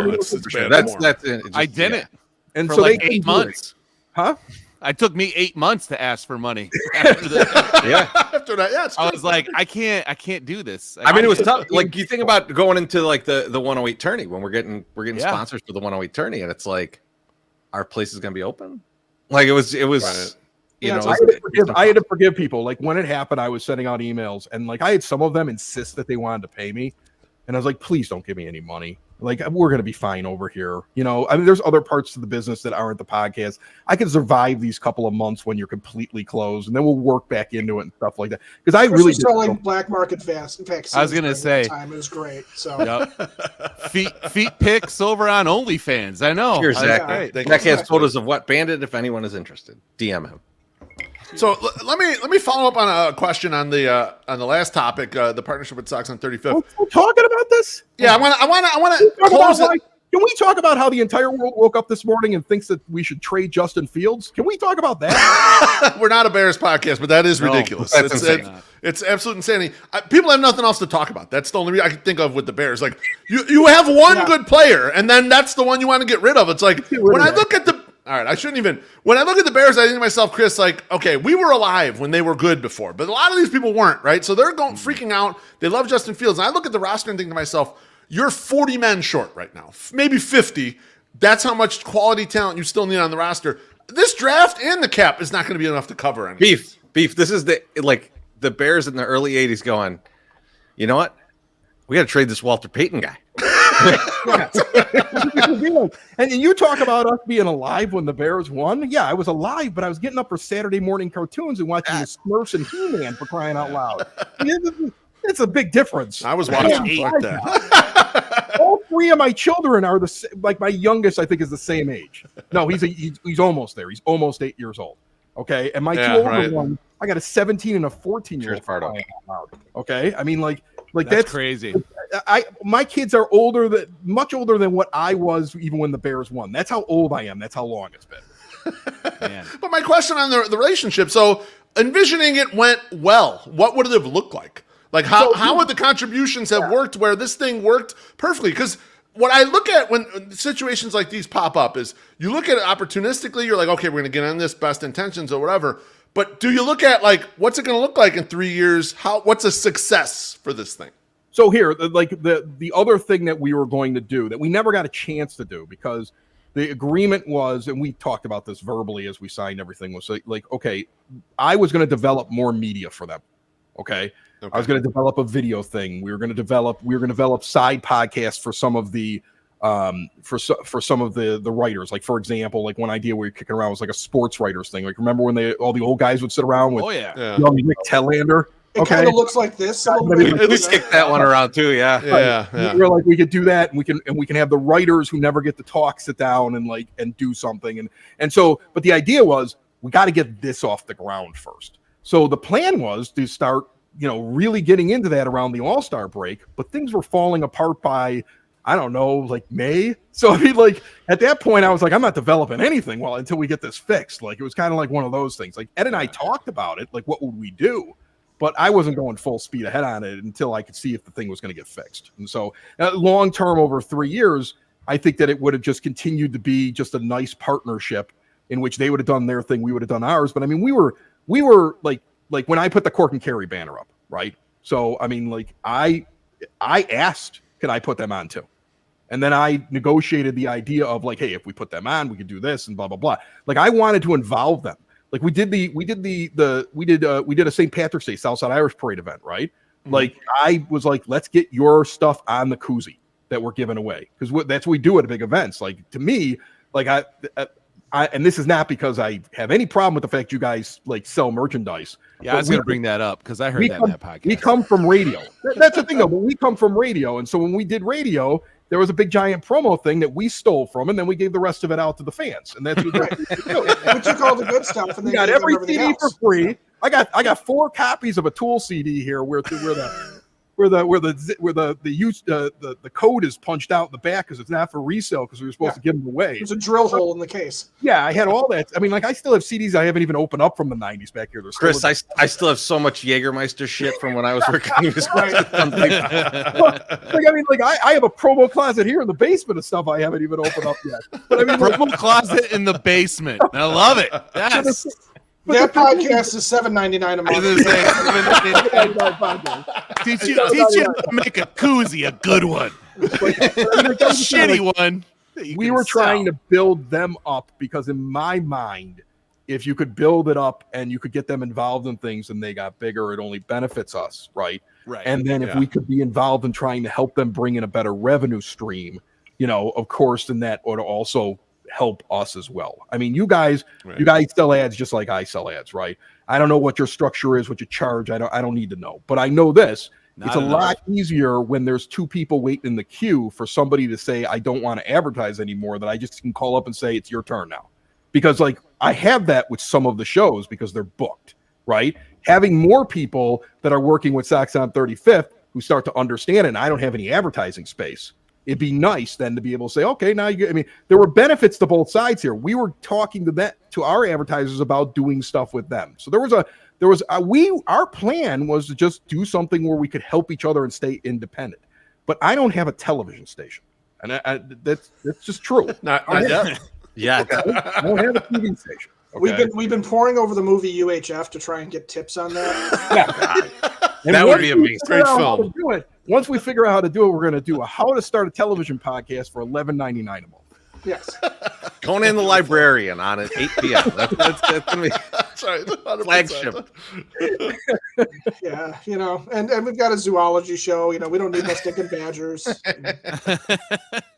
We would definitely do the fire hose thing like immediately on that show, right? Yeah. Like that's the best part of the whole movie, the fire hose, right? Yeah. Oh, yeah. Drink from the fire hose. Oh my God! You found the marble ambulance.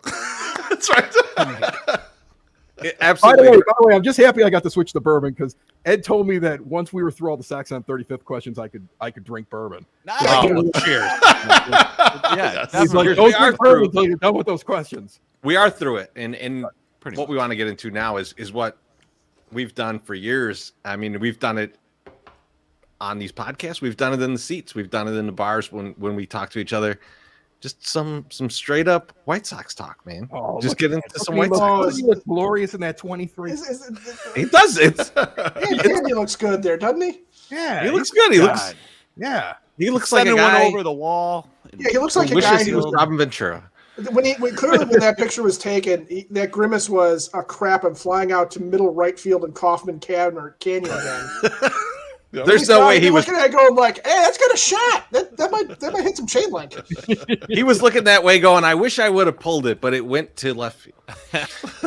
Yeah, well, although, but in his press conference, he said that's the only thing he could do in Kauffman Stadium as a member of the Royals, was just basically poke it in the left field because he couldn't hit it out anywhere in that joint. So, and but we thought, and then he did in Yankee Stadium, where you should never do that. So I don't know if I totally trust him. Here's the thing: like we talked about that a little bit. We have Merck on the show.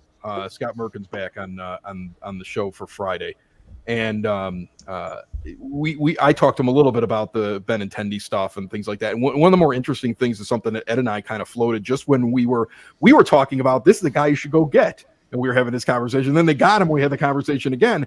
Is that like he seems to adjust depending on, is the happy fun ball in rotation?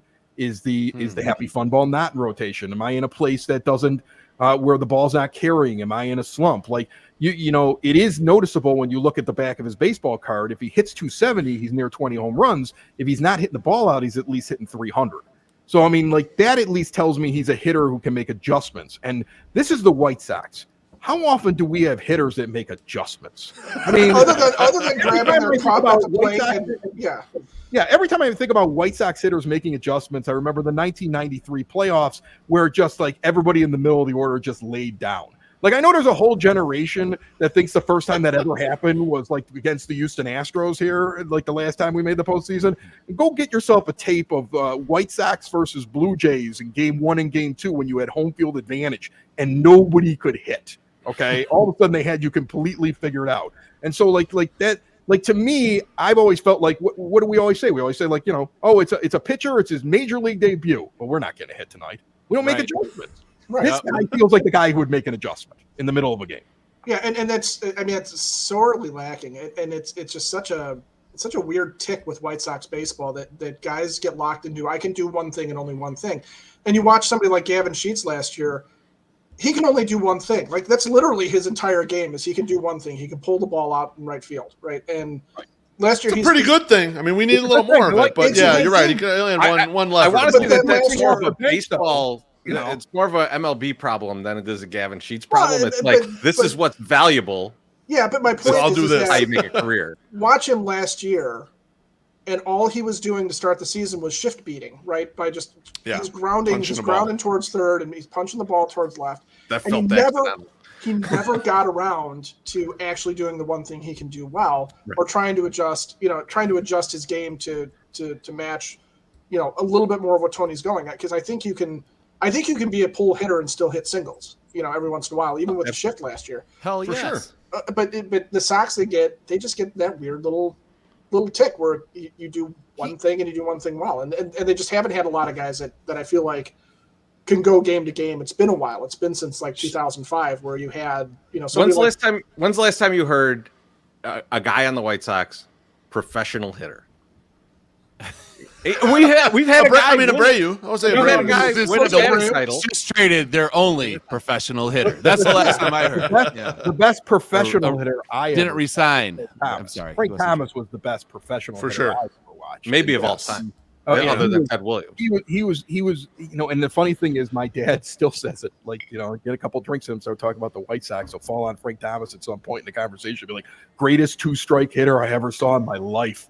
He'd be 0-2, and then he just worked the count back, and then he just makes something happen. Like he knew when it was time to hit a home run and when not. So we've had them before in our life, but that's a first ballot Hall of Famer was no doubt. I do think Benintendi is, you know, he's a professional hitter. You know, but you could be a professional hitter and not be Aaron Judge. I think he's just somebody who's good. I think he's a guy that he makes his living, and he's a professional hitter. Well, normally I hate these press conferences and I hate the sound bites and all that stuff. But he said one thing that stuck out to me that I really liked, and I rarely get this out of a press conference. Someone asked him about, do you think your home runs will go up? You know, you're moving on a Kauffman or whatever. He said, well, I'm only 5'9", 175 pounds, so I can hit some home runs, but don't kind of. And I thought, this man is a realist about what his skill set is. Yeah. He's going to do exactly what the fuck he knows how to do. And like you said, Chris and Ed, he'll make adjustments. He's a baseball player. He'll figure this out. It's like, that was a really honest answer there. I liked it. He didn't say, oh yeah, well, and I expect to do X, Y, Z, or, you know, I'm at the behest of the pitchers, whatever. He just said, I'm a small guy. What the fuck? And I really like that. Ed says it best all the time. He says it off the air. He says it on the air when we're doing it. He goes, he's not a superstar. Like, if you're expecting him to show up and be like the best player on the team, he's not that. Just because they gave him the richest contract in White Sox history, that's more because of how the White Sox do business in the sad state. It's the sad state of White Sox contracts. Right, but he's still a spot that you're not going to worry about probably for the next 5 years. He's probably going to be the position all 5 years. You improve the position. Right? Like that's what you do in the offseason. You need to go look at what are my problem positions and how do I improve them? And you got Andrew Benintendi, and that improved a position, right? And they have a lot of positions to improve. They haven't done a good job of improving them all. And so let me get into one of the first questions I want to ask you guys about, because you guys have talked about this. We've talked about this. There's a lot of smoke around Liam Hendriks being traded. And I want to know, would you guys be willing to trade Liam Hendriks? And if so, for who? Because obviously there's some depth at reliever, but you got holes for sure. So where do you want to improve? How do you want to handle a Liam Hendriks trade, if you even want to trade him at all? Listen, I've been ready to trade Liam Hendriks since he came on my show and decided to do a half-hour interview on speakerphone in a Jeep with his windows down. Okay, I mean, it's like 4 fucking hours of editing. Like, I'm doing that shit Mission Impossible, where you're actually playing with the sound wave and you're trying to get the motorcycles like frequency out of the call because he's driving next to like 50 of them. Like, I sat there forever trying to figure out how to edit that thing, and it still is like the worst sound quality. We're doing that interview holding our headphones. It's like we're say again. Is target acquired? Say again. Ed's at the bar, and I'm looking at Ed, and I'm like, "Did you hear what he said?" Like, no. I heard him better in the finished product when I was able to remove different frequencies and noises out of it. Because half the time we're asking the most generic questions because I didn't hear what he said before that. Idea. Yeah. So I mean, from that point on.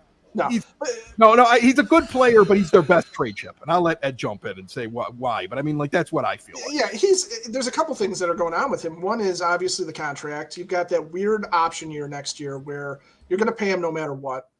Bullpen guys are just kind of a dime a dozen, right? You can find closers. You can manufacture closers.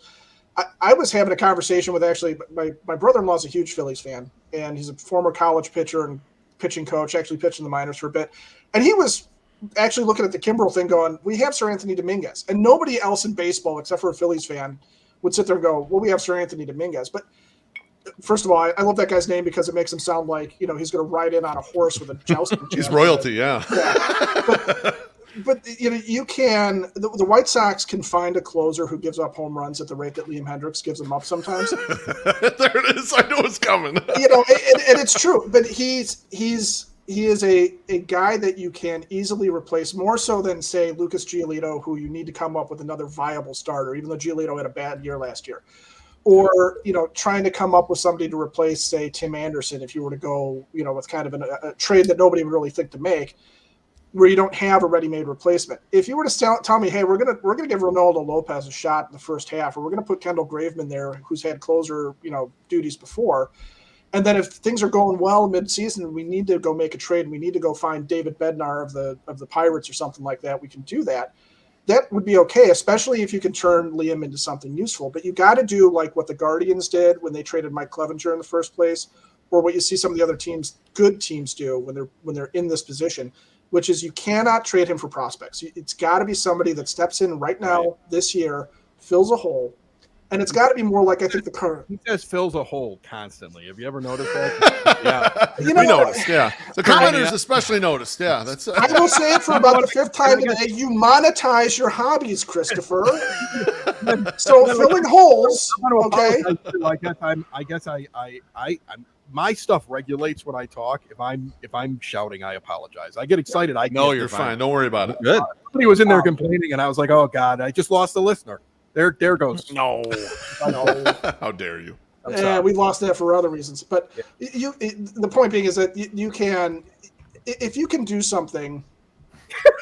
There you go. Maloney says you guys said plugging holes, and MSS's eyes lit up. Yes, they did. That's absolutely true. We will plug. We will fill. We will solidify plug a hole. Fill it. Pull it. Yeah. Hole fillers. We will drill a hole. But if flagship Liam, sponsor. if Liam comes back, like there was talk of Liam going to the Mets, right? If he brings back Jeff McNeil as part of that, great job, Rick Hahn. Okay, if he brings back Luis Guillorme, who's a major league ready middle infielder, good job, Rick Hahn. Okay, because there's a need at second base. There's a guy that can play there right now. Yep. Whether or not he actually pans out, that's the nature of a trade. That's the gamble, right? That's the gamble. But if you think about the Carlos Lee trade in between 2004 and 2005, you take a guy that has a lot of value that a lot of people looked at and went, this is one of the Sox primary power hitters, and you turned him into a leadoff hitter that they didn't have, right? A base stealing threat. And you can say what you want about Vizcaíno coming back and being part of the bullpen, but he was a useful arm at least. I mean, he was there. Yeah. And so what you did was you turned one guy into two. And if you could turn Liam Hendriks into two guys, three guys that are actually useful, then it works. And you saw the Guardians do that with Clevenger, where they brought back guys like Naylor. They brought back Cal Quantrill, who's not he's one of their better starters. I think Austin Hedges was part of that deal to be their starting catcher, even though he's not a huge name. They plugged usable pieces, basically. Usable players. They plugged the holes. They filled the holes. They stuffed the holes. They're really packing it in. Jammed them. They packed the holes. They jammed the holes. Chris is left. He says. So they scooped stuff out and just plopped it in the holes. I mean, there's all sorts of things they did. There was holes and there was stuff and things got together. You're talking our language, right? Yeah. But so let me ask you a question though. So let's say you're thinking about this purely in we just need to start to fill some of these spots that we need. We've got a holy team. We got a holy team. Yeah. We need to get in those holes. Yes. So let's say you come up with we need to climb in there. A 3-team trade like this, right? Like so you go to the Mets and you say, hey, we're gonna send you Hendricks, and they're gonna send Viento over to the A's, and we're gonna get back Laureano and Kemp. Guys that would not excite me in any type of way normally, but it's going to fill in some of the things that you desperately need. Are you in on something like that, or does it need to really kind of stand out more than that? Listen, I would think you need more. I've heard so many trade proposals online, but the fact that you're trying to do a 3-team type of I'm always trying to go nuts here. He's always trying to get a 3-way. Sometimes when there's holes, you got to get a third person in the middle. Yes. I don't think there's a good, and they all need to be. I don't think there's a great match between the Sox and the Mets, because the Mets are not going to want to give up major league players. I mean, if you're giving Danny Mendick $1 million, you're definitely not feeling like you have enough depth at the major league level. Yeah. So like, they're going to go to their minors. We can't take from their minors, really. No. You almost need somebody like the Padres who are shopping major league players. And I don't love Ha-Sung Kim necessarily, but he is a major league player. He's not a minor league guy. And they are out there saying, take off of our major league roster. That's not an ideal example, but that is somebody. So like to your point about the A's, would Kemp and Laureano as a return be enough? Probably not. I would want something else from that. And at that point, maybe it is a prospect or something like that, but I want a little bit more than those two guys. But to the point, would Tony Kemp fill in second base better than Lennon Sosa this year? Hard to say, but he's at least a veteran. Would Ramon Laureano make for a really nice fourth outfielder? Yeah, I'd take Laser Ramon, in the Adam Engel role. And that's the thing. That's the kind of bar we need to set with a Hendricks deal, right? Like, how low are you willing to go? Because I think that as much as the Sox are sitting there going, we don't want to trade him, but if the right offer comes about, we'll trade him. I mean, it's like when the Sixers were trading Iverson. Everyone's going to come in with their lowest offer. Right, like they know what's going on. They know that you're looking. So, but then don't trade him. Then you just don't. And you don't have to deal him. Yeah, and that's the beautiful thing. Right. We're throwing different ideas out. Like I like Mateo over in Baltimore just because of the range and the fact that with the shift change, I think that you need to have somebody who can really play the position. So I like one. We talked about Gleyber Torres, and we were we've seen that proposal, and so we were like, well, let's talk about it. And after we went through it, I was like, yeah. I can I do that. Yeah, I match up with the Yankees. I'm okay with that. But I do Such think an interesting one, though. He's such an interesting one because Gleyber Torres, to your point about the shift, he's a guy that is going to play well against the shift, it seems. Right? That's Right. If you look at the metrics, it looks like he's going to play well against it. But I just have no idea which hitter he is. right. Is he the 9 home run guy in 2021, or is he the 24 home run guy in I think 2022? I think what we said, and we were talking about that thing that came out, there was like some kind of study on the baseballs, right? Somebody did something where they were collecting the baseballs. It was like an independent thing, Major The League Goldilocks balls. Right, and the idea was like they were at the All-Star game. These things were reportedly at the All-Star game, home run derby, postseason, and Yankee games. Like it was just like so. I mean, if that's real, then you sit there and you go, okay, well then, I don't know. He's probably closer than the guy with the 9. His splits bear that out. Here's But the thing. if he's a professional 17 home hitter- runs at home, 7 away. So If he's a professional hitter, though, if he's a guy that is willing to make some adjustments and be in that 9 hole, I don't know that they need a 24 home run guy at second base if the rest of the lineup is hitting the way that you would expect or want them to, right? But here's the thing. It all comes back, and this is something we talk about all the time. Okay, it all comes back to pro scouting and the ability to not only evaluate the guys in your system, but be able to evaluate the other system. Like we can sit here and we can look at the back of a baseball card and we can have opinions on different players and things like that. But in the end, if I'm right or Chirizi's right or Beef whatever the frick his name is, Beef Loaf is right. Beef Life. Beef Life. I like that. That's really good. The Beef Life Beef Life, podcast will be baby. launching soon too. This is going to be his new tea. Yeah, He's gonna exactly. sell. Okay, but here's the thing: if we're right or if we're wrong, it doesn't really matter. We're fans, right? This group that's been in there, the Williams Hahn group, has been in there now for decades. Yeah, Like this it's not is good. kind of crazy. At some point, you got to make a decision. And if you say Lennon Sosa's the guy, right, or you say this trade is the thing that gets us there, and it doesn't work, my real question is, when did somebody say it's time for somebody else to make that decision instead of you? And I think that's the thing. We can talk theoreticals here, but look, if Lennon Sosa is really good and that small sample size is not indicative of what he is, and they believe in him and they say, we're not trading Hendricks, we're going to go with Sosa and Romy Gonzalez. If it works, good. If it doesn't, you deserve all the criticism because you should know what you have there. Right. And hold on a second. I got a little guy coming down here to say goodnight, so he's going to come on the camera real quick if you don't mind. Yeah, no worries. no. Go. Oh, yeah. You guys want to meet Nicky Lanuti? Okay. Yeah, absolutely. Bring him on. 3 here. Bring him on here. Hey, What's up, buddy?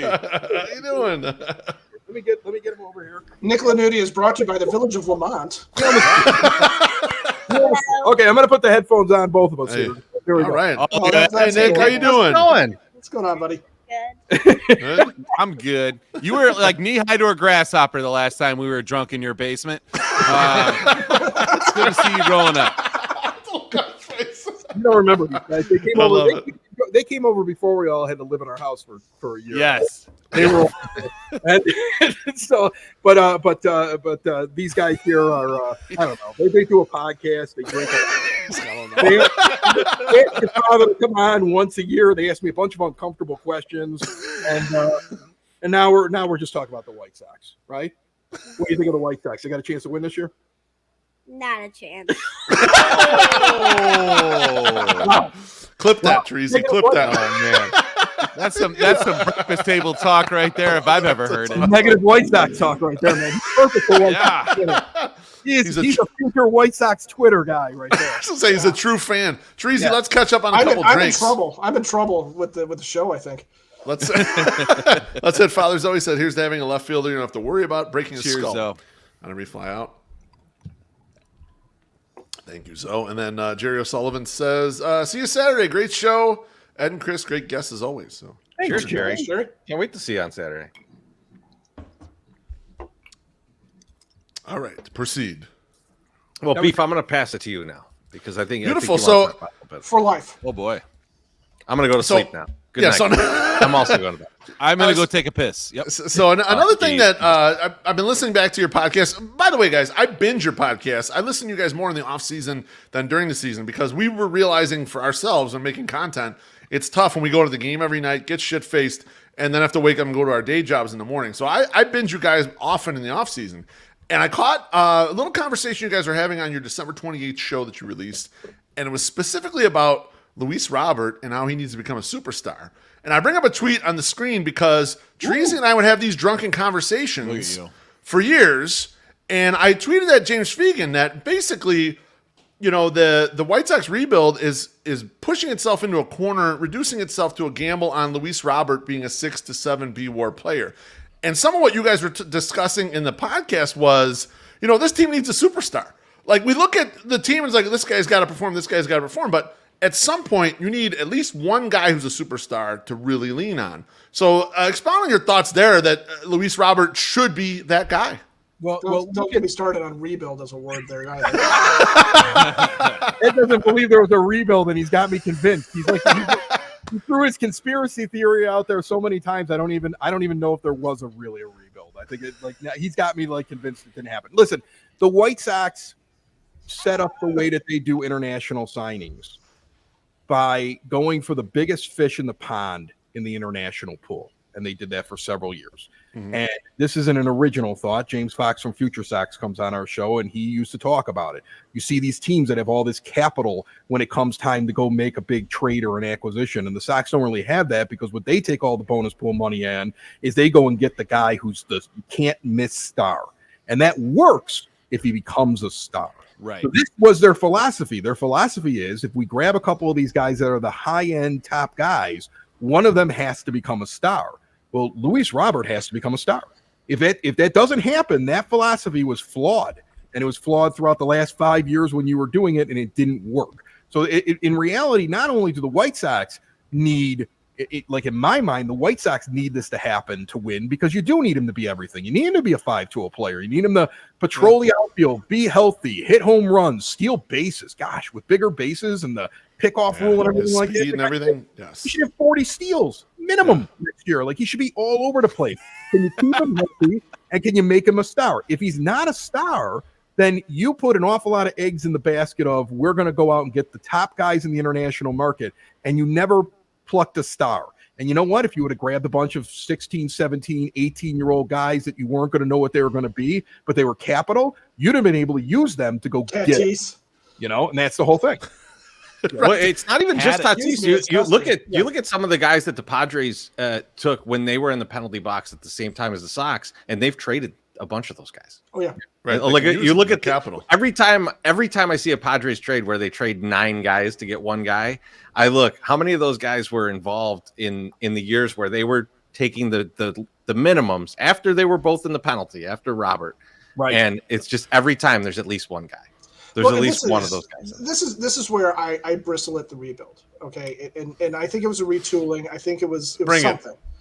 But when you're rebuilding a team, the thing that we were sold on by Rick Hahn was that they were going to do that, right? This minor league system was going to just have talent falling all over itself, and it was going to come from all different sources. And what they've done is they've done the same thing that they always did, which is they draft guys like Garrett Crochet who are going to come in and be able to step in quickly, or Andrew Vaughn, who basically skipped the minor leagues to come in. Yeah, but we'll get to him in a minute. You look at Charlotte and you look at Birmingham and you look down at Winston-Salem and you see there's 1 or 2 guys we talk about, Colson Montgomery, Oscar Colas.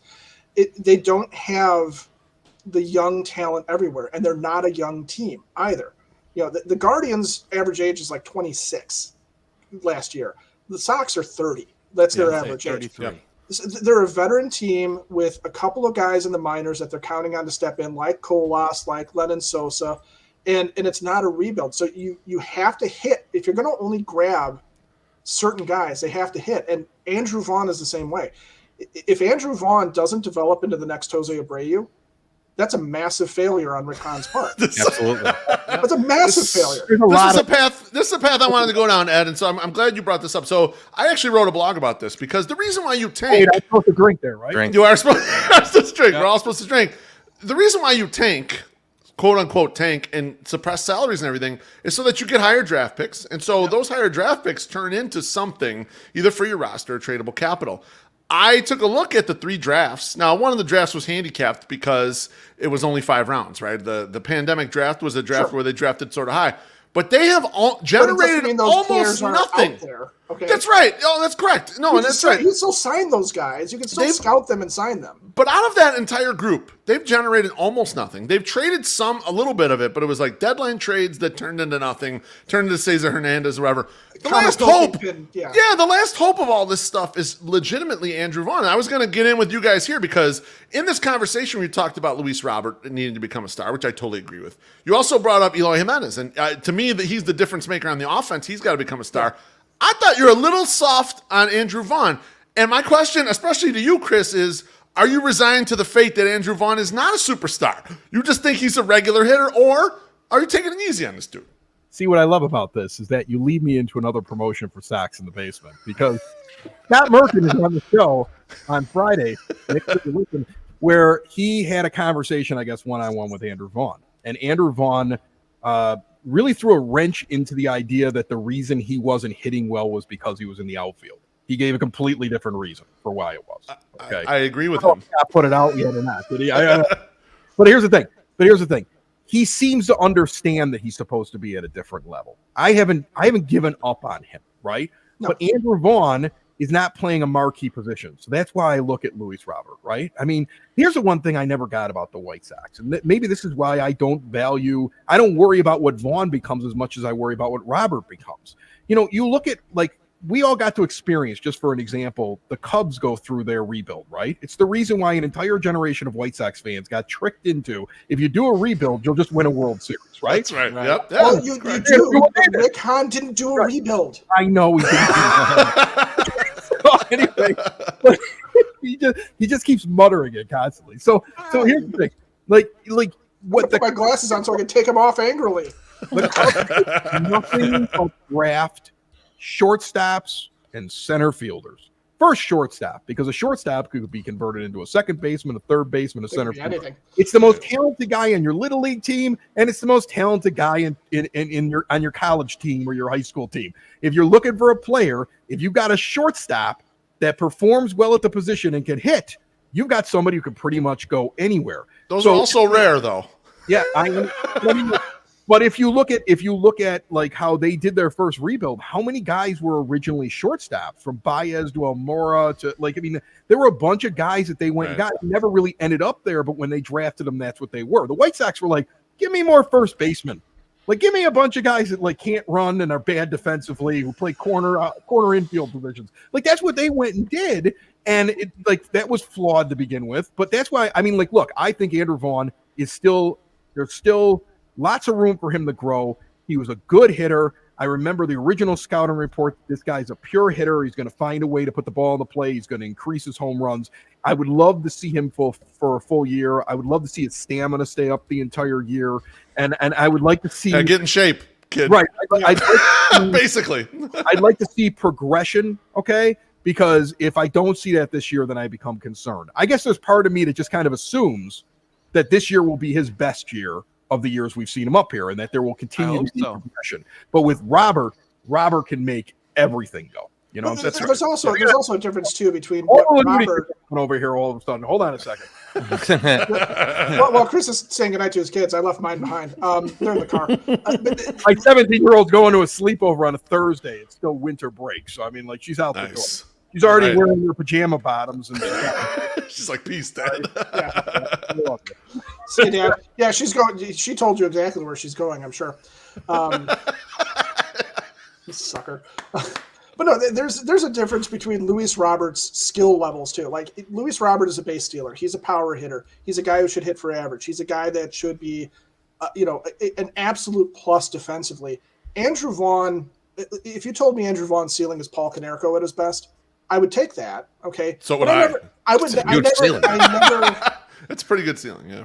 I never considered Paulie a superstar in the game, though, right? Because to be a first baseman, to be a superstar, you've got to be Frank, right? You got to be the big hurt, right? Or you've got to be, somebody who is just absolutely hitting ball, 50 home runs. You got to be dropping bombs left and right.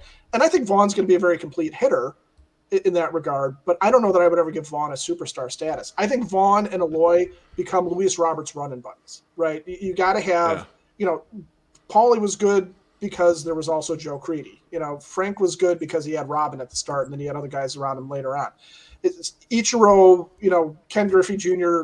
You had guys, you superstars in the game that do better because they've got one other guy, right? Jay Buhner helps out Griffey, right? With the Mariners. So you need those guys too, but you need that one superstar there, that Juan Soto type of guy, right? And I think where that's painful is we, like to Beef's point, is like we sat through horrible seasons to get this number 3 pick so that we could get to your point, a good player who pushes out a player who's better than him. That's I agreed. That's what I'm kind of pushing back here is like the pedigree is a top 3 pick. That pedigree is similar to the pedigree of a Luis Robert in the international draft getting a bunch of money, right? But we're really putting a lot of pressure on Luis, and rightfully so. I think Luis Robert is going to be a much better player than Andrew Vaughn, and he should be.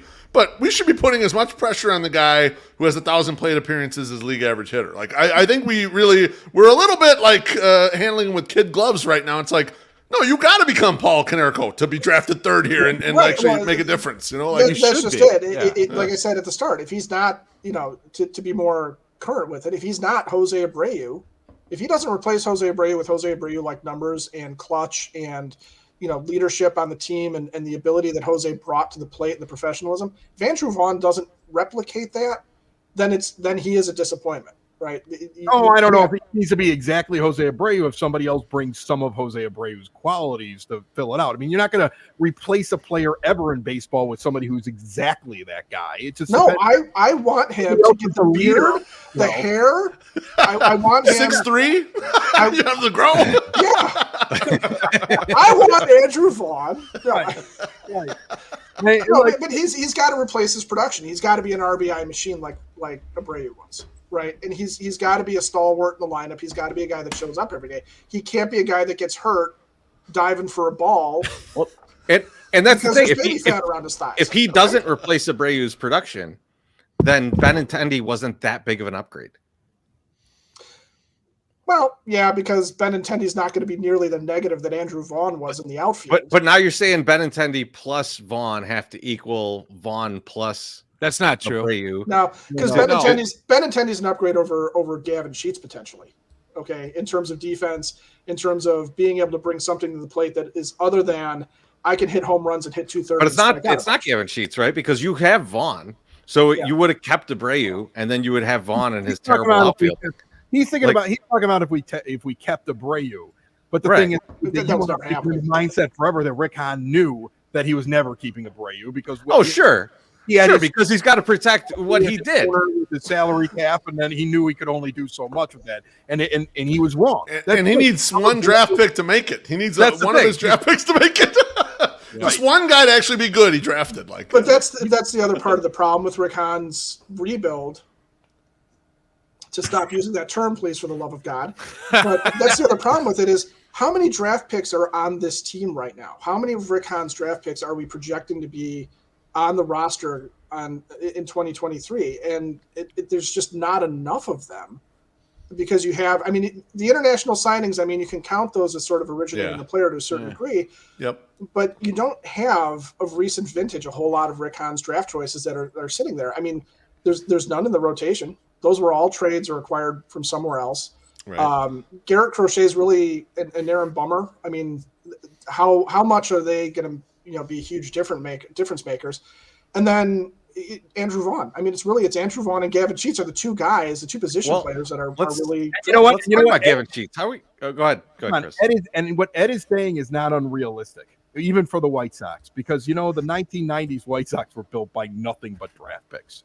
First round picks. What it wasn't McDowell, Alex Fernandez, Robin Ventura, Frank Thomas. They had a period of time where they were the draft and they grew those guys in their own system. So it's not an unheard of thing for it to happen. It's just been a long time. Ozzie was a stalwart on those teams. He's a guy that Can we get My Sox Summer on the microphone? I was going to say the comments want to hear from My Sox Summer. My Sox Summer, please opine on something. Proof of life.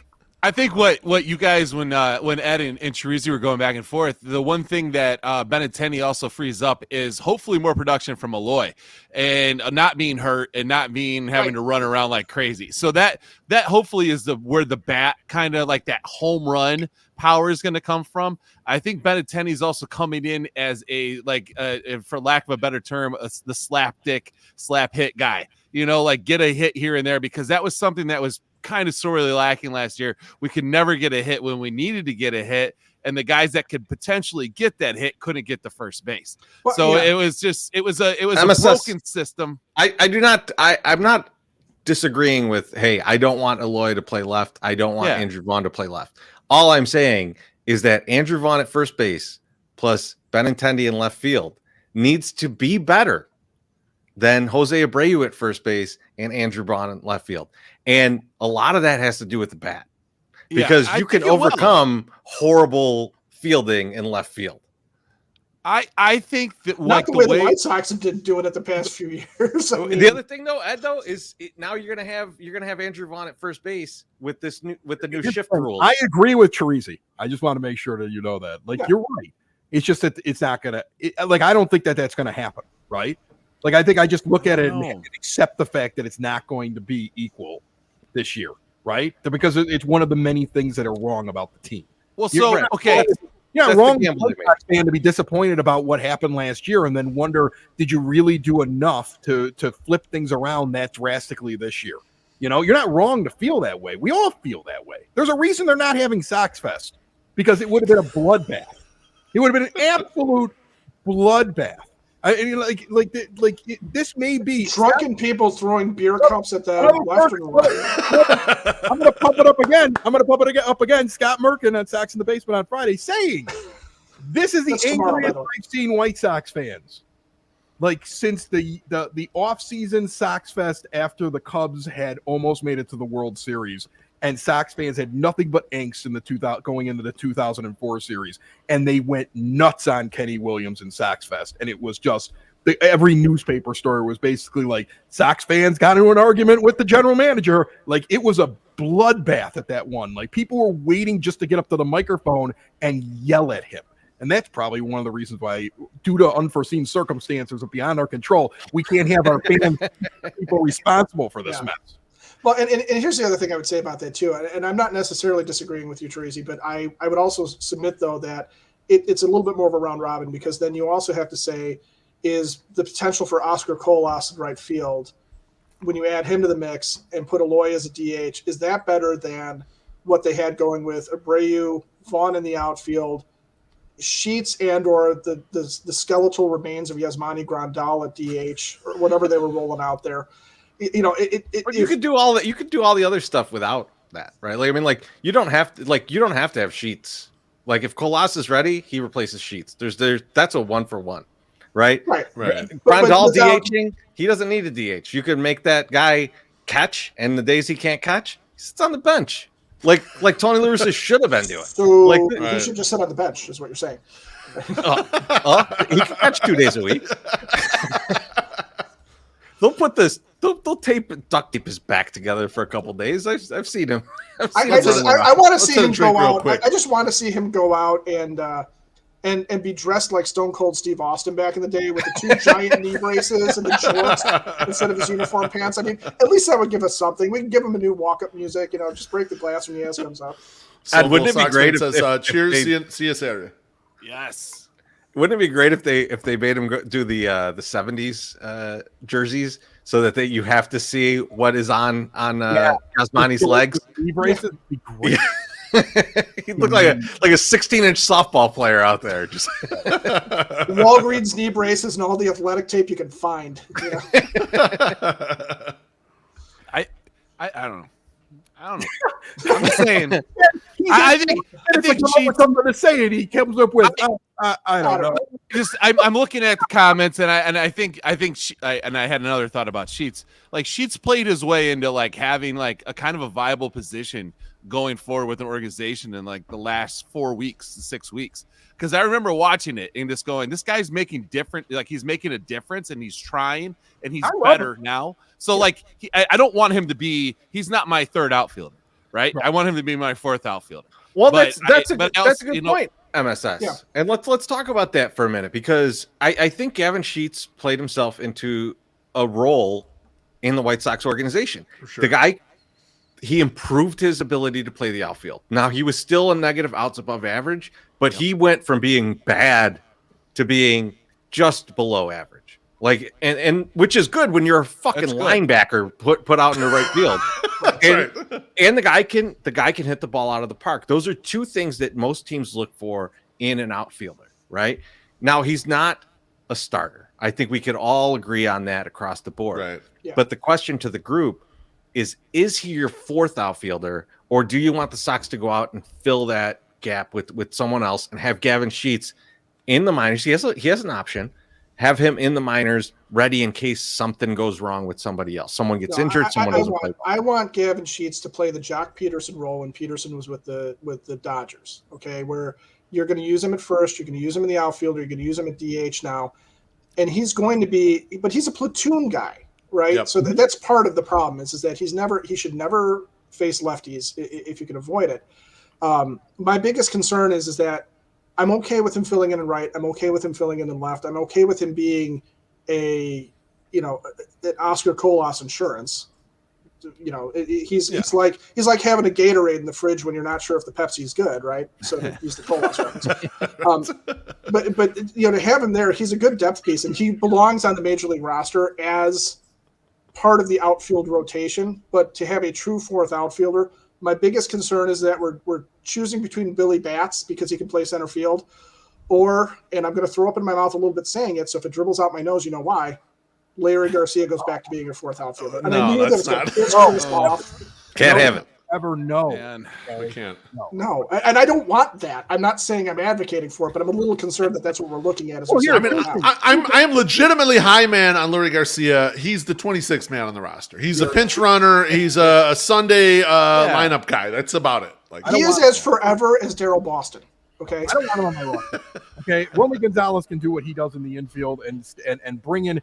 I'd rather have Romy Gonzalez in there. I do the untested Lennon Sosa at second. Romy Gonzalez is my guy who's moving around rather than have Lurie. The only reason Lurie's on this team is because this is a team that can't admit fault, and they owe another $11 million to this guy in a contract they should have never have given him. It's absurd. Even if he is forever. Even if he plays up to one of his better seasons, he's not a good defensive player, and he's replacement level. It makes no sense. I don't understand why they kept this guy around. But two things that I think about when I'm going fourth outfielder. Well, actually, one thing. The other thing was I really appreciate that Chirizi continues to find other ways to say things except for using the word hole. Like, once again. that's good. We're going to get that position filled. So, but the other thing is this. I mean, don't give me a hole to run through is what you're saying. From what I can tell, and I'm not a minor league guy, that's why we'll bring on people that cover the minor leagues, because I really don't cover them that much, and I don't follow them as closely as I should. But I believe that I've read that Colas can move over to center if he needs to. Right? So if he can move over to center, if Robert needs a day off, then for the first time in a while, if he's actually on the roster, you don't need to find a guy who can play all three positions. You just need somebody who can play corner outfield. And what makes it interesting about the comments from the Andrew Benintendi press conference is that Pedro Gaffal was like, we can get a Loy out there every once in a while in the outfield. And with Sheets there, they may be saying, we've got plenty of bats that we can put out there. We'd much rather add another bat that doesn't necessarily need to be an outfielder. I mean, I would love if this team could break camp. And again, if you could just find a way to jettison Larry Garcia into the sun. Right, it's not going anywhere. Could you use Yohan Moncada to sunshine? Could it be like a shake it bake thing? You just need one utility infielder to be able to cover all the different positions. Imagine if you could just keep a guy, if you could find a way to keep Sheets as an extra outfielder, and you could keep a guy like Berger on your bench. And now you've got guys that you can have spot start who have power. I mean, so you have a lot of guys with no positions on that bench, though. That's the problem. But look, I'm not saying that you don't go out and get more. They need more, right? They need more. I'm just floating the idea of if Yoan Moncada's still hitting 200 in May, I'd love his manager to be able to sit him down for a freaking week and put a guy in there that's going to get a hold of a few of them and hit him into the bleachers. That's what I'd like to have, right? And in the case of Jake Berger, unfortunately, throw a few into the bleachers too. Kick the ball around a little bit, but I get the sentiment here, Chris, because you're right. Like there was a point. There was a point last year where I was like, they should just DH Berger because they need the home run power so damn bad right now, and like he's the only one delivering it. But you're right about the fact that they don't need a guy who can cover center. They've got Billy Hamilton break glass in the minors in center field. They can bring him up if Robert actually gets hurt. Benintendi or Colas could cover center field for a day off for Robert. We got no problems there. I think what we need is like a corner outfielder, and we need a right-handed bat actually, because what's weird is like we were a roster that needed lefty bats forever. Now we have a shit ton of lefty bats. Colas is going to be a lefty bat. Benintendi's going to be a lefty bat. Your backup there, in theory, Gavin Sheets, lefty bat. You need a right-handed hitter somewhere in this group. And so Teresi and I did a podcast where we were talking about only right-handed options for this fourth outfielder. And you're right. They only got to play the corners. It's a less difficult assignment than it used to be. It doesn't have to cover center field in that situation. And there is a bunch of guys that out there. The name I hear floated most, and Teresi and I aren't that hot about him, is Adam Duvall. Now, he'd be fine. I wouldn't be upset if he showed up. But, like, that is a name I'm hearing floating out there. I hear Andrew McCutchen. I hear a couple switch hitters. I hear Jerkson Profar. I hear Robbie Grossman. I hear some of them. I hear Ramon Liriano, like we talked about earlier in trade. Like, there's a lot of opportunity for the White Sox to bolster the roster and a real outfielder. So this way they kind of got everything covered. Because things could go wrong with Colas, right? We could start Colas and treat him as a starter, and he might have a month like he won't have a month as bad as Jacob May, but he might have a really bad month. And like, okay, you got to sit him down for a week and figure out something here and have another guy in tow to really start there. So this is where like we were going with the discussion. I get that, and I think that they still kind of going off of what they have on the roster. And look, you can actually construct this bench in a lot of different ways, and I think that's the thing that's going to tell you what the manager wants to do, because he comes from a Royals organization that's always liked to run. Billy Hamilton may be making your starting your opening day role. Your opening 26, yeah. With the new rules that are going to open up stealing. And look, I hang out around too many old guys, right? So like my dad, my uncle, all these guys, and they're like, this is going to be great. It's going to be like baseball from when we were kids. They're going to be stealing 50 bases a year. It's going to be like insane. Like they're so excited. We're going to be going station to station and all that. They're eating up these new rules. They can't wait. I can get to the game and I can make it home by bedtime because I'm old. Like they're very excited. We played special baseball right now. My dad's like, we can go to the court, we can have a burger, we can head over, we can go watch the game, we can get back out, we could probably even have a post-game beer, and I get home early enough that your mother doesn't yell at me because it's gonna be like a 2-hour game. Like they're really excited about the pitch clock and all these rules and everything like that. All the old guys love this stuff. But I mean, there is a possibility that you could look at the new rules and the bigger bases and say, I need somebody that can come in and steal a base when I want him to steal a base. And Billy Hamilton's not there for the bat, he's there for the speed and the defense. And so there is a possibility that is a guy that if he shows up and he looks good in spring training, ends up on the 26-man roster. It's all the roster configuration will really tell you what the manager intends to do game to game and how he intends to play. Is he fast? Is he defense? Is he disciplined? What exactly does he plan on doing when he's out there? And you may want to break camp with a speedy roster because this team doesn't hit for power very well in the cold.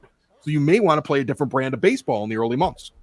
I'm not sure they hit for power in the warm. Well, they didn't come last year.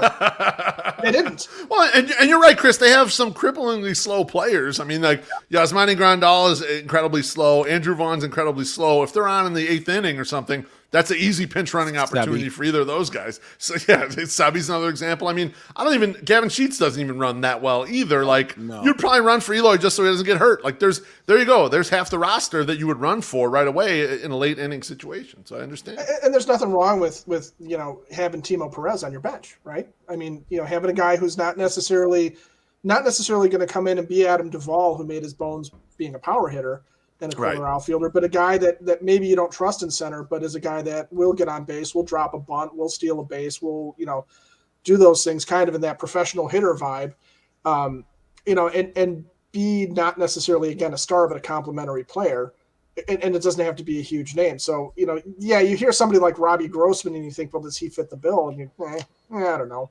But there's going to be a lot of those guys that as we get towards spring training, corner outfielders that aren't either big power guys or big base stealer guys, but are sort of tweeners. There's going to be a lot of opportunity to give those guys minor league contracts and invites to spring training to show up. And you don't necessarily know that you're going to see those guys right now get signed. That's I think if they're looking to do anything right now, it's to plug the need at second base. Yeah. I didn't say fill the damn hole. Okay. They're not doing that. I don't think they're doing He that. said massage the need. I think this is a Romy Gonzalez versus Lenin Sosa battle. I think this is what we're getting. Yeah. That's fine. One of those two guys is winning the job. I think it's and it'll be Omar Sanchez on a minor league contract. So. Please don't do that to us. Yolmer versus Yolbert. That sounds like a Letterman bit. I got to introduce Yolmer to Yolbert to Yolbert to Yolmer to Yolmer. If Lurie would just one time pour Gatorade on his own head, maybe I'd warm up to him. That's all. Chris, Game 3, Chris. Come on, Game 3. Look, I'll tell you my Game 3 experience. Okay, this is absolutely true. I'm sitting there at Game 3. That was the good playoff game where you got the towels, the actual things printed on them, and it wasn't the cheap ones because they weren't like the Target towel. This is absolutely true story. That is the game I was. Right, they had food in the stadium because they didn't have all the same food in the Game 4. They were stocked with beer. They didn't have food. Yeah. Like they didn't want to spend anything on Game 4. It was hysterical. But Game 3 was like the real playoff game, right? That was the one you wanted to be at. And I'm standing next to my sister, and the entire time, my sister Gina, tiny little thing, big mouth, total Southside girl, right? No way, I don't believe it. He outtalks me. I never get a word in edgewise. I mean that, and she'll me this whole podcast. Yeah, it's you.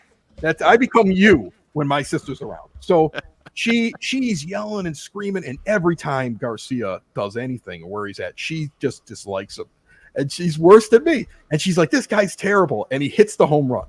He hits the home run. She's hugging me. She's screaming. She's all excited. And the first thing she says to me, she goes, "That is the luckiest home run I've ever seen in my life." We'll probably get a new contract for that. And she's laughing her ass off. Yes. And as soon as everything comes out, a guy like 4 rows up who's been listening to her goes, "Are you going to shut up about it now?" And she goes, "Anybody can run into one every once in a while." It's like, oh, the guy. Like it's like you're never going to change how some people perceive it. But I'm going to tell you, I just can't. I don't get him. Like if you would have come back on something reasonable, but 3 years and $16.5 million with all the other holes you had, and if you got guys like Romy Gonzalez and Lenin Sosa in your system, and you can find guys that do what Lurie do or better. I mean, Danny Mendick was more valuable than Lurie Garcia last year. Like, why spend that money and keep a guy around? And that's because he is. It never made sense in the first place. He is eternal. Yeah, he's going to be there. He is the White Sox eternal. You know what I'm going to say right now? Long after we're gone. He's going to go out. He's going to win the second base job. He's going to hit 25 home runs. He is going. I love it. Seriously, he is going to all of a sudden be a superstar at second base. He is going to have massive hits. He's got the Indians are going to be, the Guardians. I still do that all the time on my show.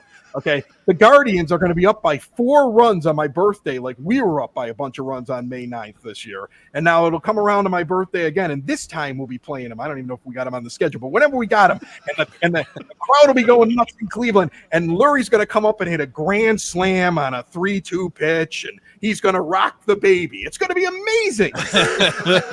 And then he's going to get the richest contract in White Sox history. And 6 years, $90 million. And if that happens, I want you to make fun of me just constantly. I want to be ripped apart. I want memes. I want videos where you take my picture in my head and you put them on somebody and you just like make fun of me constantly. That's what I want, because you know what? If he actually becomes a good player who contributes to the team, I would love to eat crow because it means the White Sox are winning. But that's not going to happen.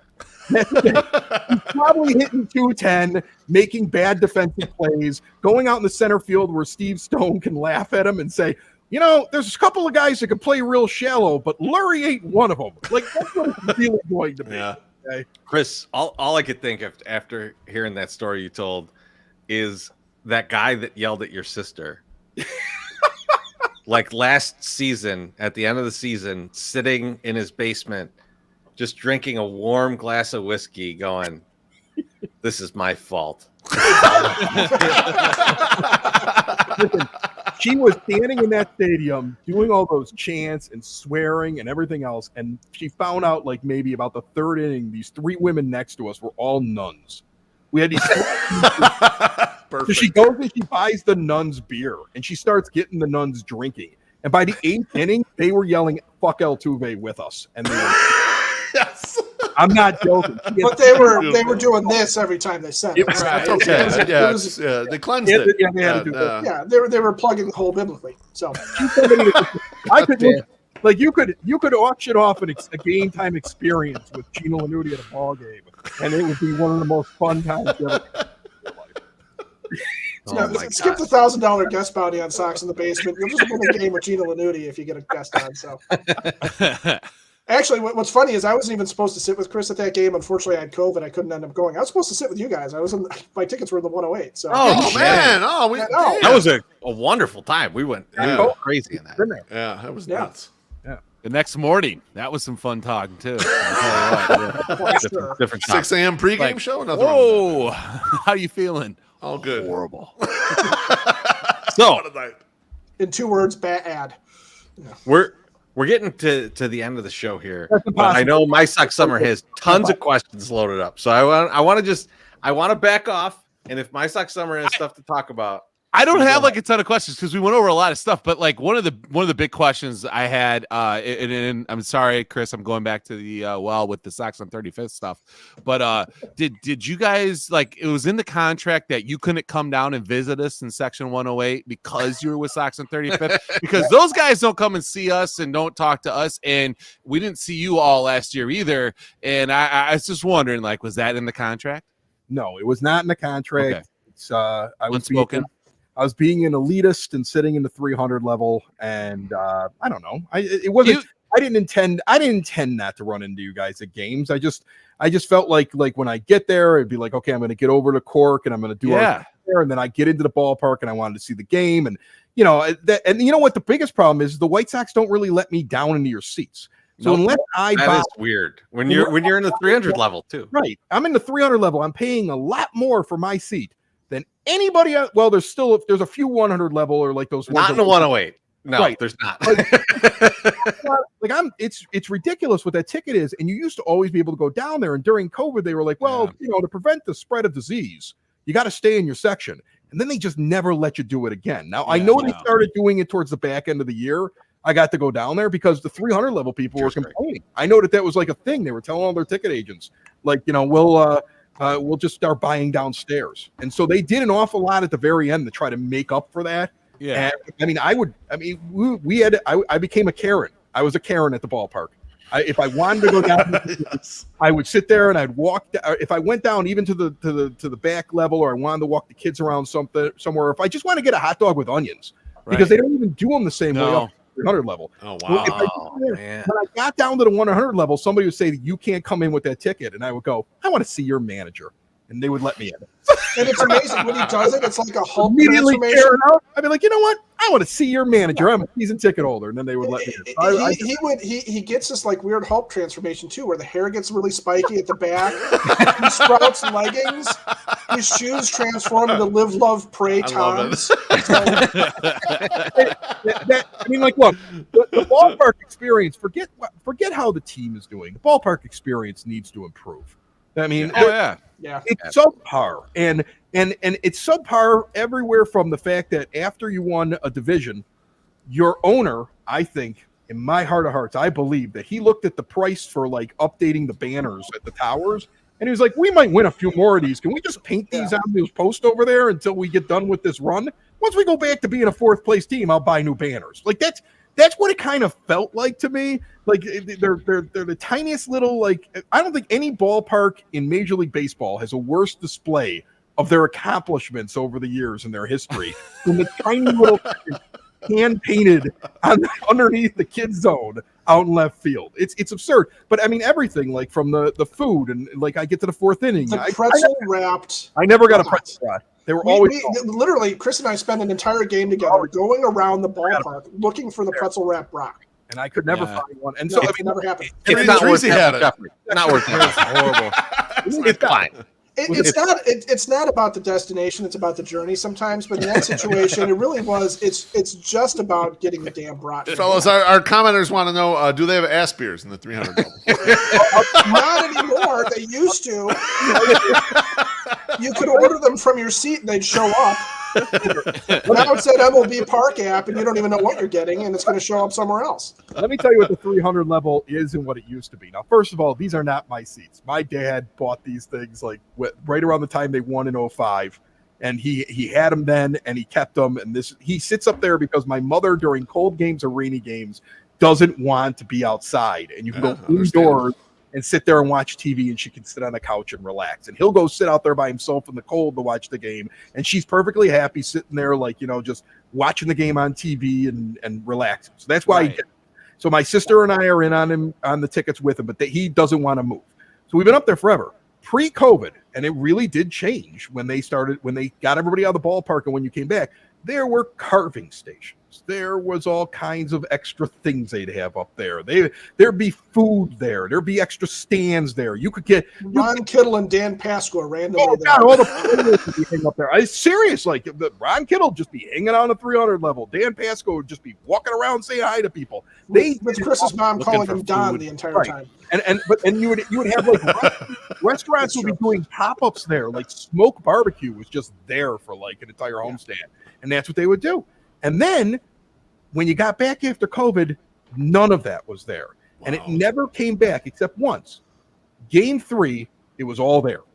It was how can we make as much money as possible? Literally, Game 3 was the first time I walked up there. Even that season, you weren't supposed to. There were all these rules still that were still in the ballpark. COVID ended Game 3. Game 3, you were indoors. They didn't care. Eat off this food tray. Here's a sandwich. We're charging you $20 for it. Everybody breathe on it. Instantly, it was a money-making thing in that thing. And I didn't care because I wasn't one of those people that really was bothered by it. But you could see their motivations. Anybody smart looking at how they handle it can see what their motivations are money-based. And then they don't do anything until somebody complains. And I was at a season ticket holder thing where they had season ticket holders up into the skyboxes. And I'm just in there with a bunch of random people I'd never met. And they had us all, and you were there, okay? Yeah. And all these people I never met before, without us even opening our mouths, we just sat there and listened to them. They all said the same things. Oh yeah, it was amazing. Everything's gone down, at the ball. We had this ticket agent come up, and I'll say bless her heart because she's from the South. She was so sweet. She was so nice. But she just was like, this is just a great organization, and everybody here is so nice to me and everything. And then we're sitting there, and Chris is just letting her have it about absolutely. No, I wasn't letting her have it. No, I told her she was doing a wonderful job, but you need not letting her have it in terms of I what told she her was the doing. history of the White Sox greed. That's what I. Yes, you were. Let me tell you what they do. Her. I was really bad. Yeah. When it was threw a log on the fire. Let me tell you a story here. Of course, she was a friend. Can I get a job over at Wrigley? Is there any chance I can move over there? I mean, I swear, I think she walked out and went to work for the Brewers like that night. That night. Be happy that you got to go into the skyboxes because our season ticket holder party at the end of the year was in the Visi View Lounge, but not the Visi View Lounge, the one above the Visi View Lounge with no Visi. And it was whatever was left to drink, whatever was left to eat, and whatever. And it was one of the first times ever as a season ticket holder had partials or whatever since 2013 that I was just like, I feel somewhat disrespected at this point. Or you're just like, I mean, you it's not even worth going to this, basically. Yeah, I would rather stay home. Don't invite me if you're going to do this. It was kind of shitty. And it's like to see the newer season ticket holder people get the skyboxes earlier in the season. And they're like, oh my God, I met 700 famous people. And I'm like, I'm looking at a guy who runs Pride and Passion on Facebook and his wife, and I'm thinking, how can I not jump over the table and punch this guy in the fucking face? You know how I can? Yes. Because you haven't given me enough alcohol to do such a thing here, and I'm afraid that if I move too fastly, I might knock over the big thing of hot dogs that is right behind me. So here's the thing. I mean, we had two things that kind of came out of it, and I'm sure Ed remembers this. He can back me up on it. First off, if you're going to bring people up to a skybox and say we're giving you a skybox experience, you have to assume that some of them might have been up there before, right? So like when you just put Miller Lite inside the fridge and you tell us all that all the other stuff isn't available, and then you put out the hot dogs, make your own hot dog, and here's some tacos and some shells, and you know what's actually on the menu up there, and the dessert card is not available, and if what you're doing is you might as well not have invited them up there, because the thing is, I like beer and food, but I know what you're capable of, and you're not doing it. Right. But I mean, and I think that's the thing. But the other thing that I learned that made me feel positive about the experience is that one of the ticket agents that were up there, and they were very nice. I'm always very nice to ticket agents. They really are nice. It's not their fault. They're not the people making these decisions. Right. But one of them told me they have somebody else that's in there. So they have somebody new in there who's really been pushing, like, you have to treat your season ticket holders better. Like, was with another organization. This person will be fired tomorrow because I said this. Yeah, they're going to leave. Like, who's up there saying we're going to take care of it? They stop listening. It's like in these pop movies. They stop listening to us after 30 minutes. So I was going to say that no one listens to this podcast. Don't worry about it. I guess we had two different ticket agents told us that there's somebody that's in there right now who's really pushing to start bringing back the amenities, because they came from an organization where they treated their fans much differently. Yeah. And they got here and were, what the hell are we doing here? Now, that's a voice in a room with other voices. So it'll be interesting to see if that voice makes any changes. Right. Yeah, I mean, that's a hard thing, and I think it comes down to long time, Maddie Mitch. Maddie Mitch. Thanks, Maddie Mitch. What's up? Appreciate the drink. That's a midnight worker right there. If he's at work drinking coffee, God bless. Go ahead, MSS. I'm sorry to interrupt. No. The end of the year, the end of the year season ticket holder party, disrespectful, going across the street for one of the last games of the year, where the guy is directing us to go to gate 5 because it's way too long down at gate 3 or gate 2. Don't walk down there. It's going to be way too long of a wait. So we're like, well, we have stadium clubs who are just going to go and I know people who have stadium club. I don't physically have stadium club. Allegedly. I mean, I don't smoke, cigars with $100 bills, so I can't afford to have this stuff. But like, we're gonna walk down there, and the guy's like, no, you got to get down there, and I just hear him say, I'm like, well, why, this is just really sad that we can't get people in. And he's like, yeah, well, everyone shows up at the same time, and it's like, well, yeah. I mean, that's like when the event starts. Like, what's supposed to happen? I hate bringing it up. But that's just like, that seems to be the response to this thing. It's just like, it's not really our fault that we're not prepared, to get people in, or not staffed, or not whatever. Who want to go to the game. Yeah, it's actually the fans just showing up when the game starts. I had a comment like that. I mean, I had a comment like that. That angers me. And my response was, you should go see a Dodger game, because they get everybody right in, and they win every game. Well, well, then again, they do show up late. You're right. That traffic to get there is ridiculous, and the traffic to go home is ridiculous. So that's kind of a hit or miss. That's not even really their fault. That's just LA. But like, I don't know if you know. He knows because you're on the West Coast. But I used to live on the West Coast too. So so But the one shining moment, the craziest thing, and this is something that gives me hope, is there are new people there, because at the end of the year or mid-year or whatever, the Sox introduced those aluminum cups. And people went fucking bananas for the aluminum cups that people could put beers in. Yeah. People were going around and picking them up, and everyone I showed one to, they're like, holy shit, I want one of those, and I talked to the guy that was responsible for it, and he was just like, the cost differential was absolutely nothing. Like, it made no difference to their bottom line. I mean, it probably did a little bit, but like, for the fact that people were like, I want this cup, and I'm going to take this cup home, and it made people somewhat happy. So I know there's some good people in there. There are. And like, if we can be changed by, like, our expectations are incredibly low, because we're like, an aluminum cup. It makes us go, yes, they actually fucking care about it. It's like, I just paid $13 for this beer, but I'm really happy that they spent 8 cents on this cup for me, that I could take home, and I could go buy, 47 cups for $12, but I want to be happy, and it says Sox on the side, and it came with beer at one point, so yay. So I just, it's like, we can be like fooled in like so quickly. They just need to do the little and thing. So easily. Yes, like, just get me in the park. So make sure we can park my car. I have a question for my Sox summer. Have you made these complaints to Uncle Brooks yet, or what? Oh, I've talked to. I mean, not these direct complaints to him, but yes. I mean, we talk and I know. We text each other. You know, it's fun. We have a good time. I saw Danny Parkins. No. See, come on in the basement, and I'll let you win the guest outing. Chris, you know what he did? He did something better than outwardly complain about all this stuff. He showed Brooks that we had Jeff passing on this show. Oh. And really like whipped it out in front of Brooks, like, you better take care of us kind of thing. And us, meaning us, the regular ass fan. And so he showed that. He's like, okay, we did this, just so you know, we're capable of getting this kind of guest on here. So who might hear this thing? It's these guys care about what the drunk ass fans are doing. Right. Why don't you? That's right. Right? Like that's the idea.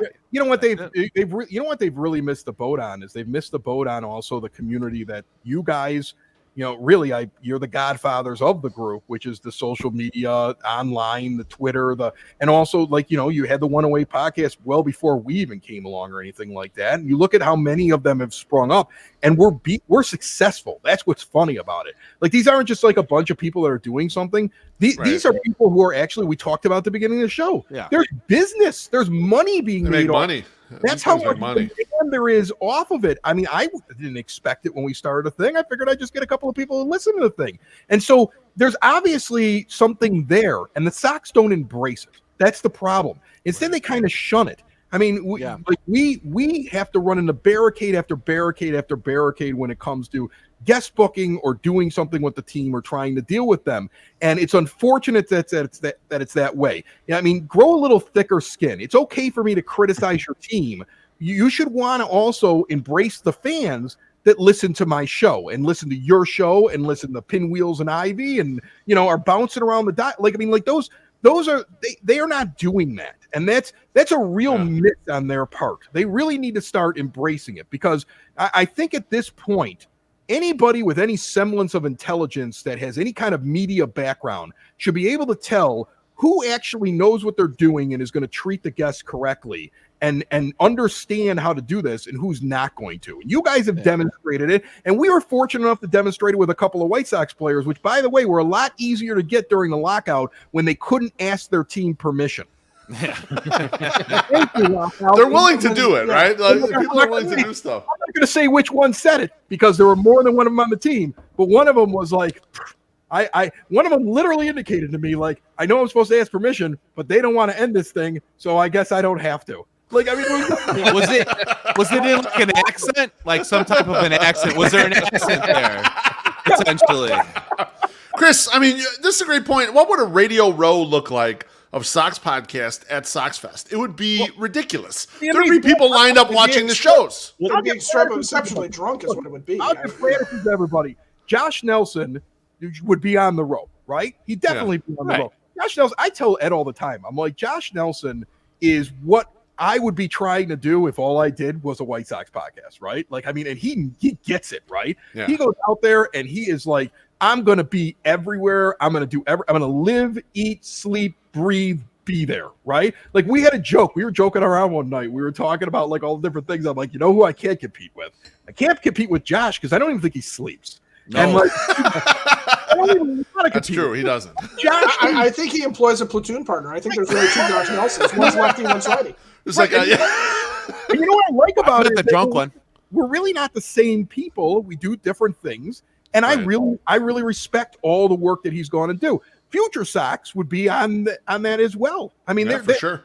Like they do an incredible job. They cover all the things that are going on in the minor leagues. Right. Very intelligent with what they do. I'm going to have Mike Rankin on the Ajou show January 19th. Now you throw ads up in here.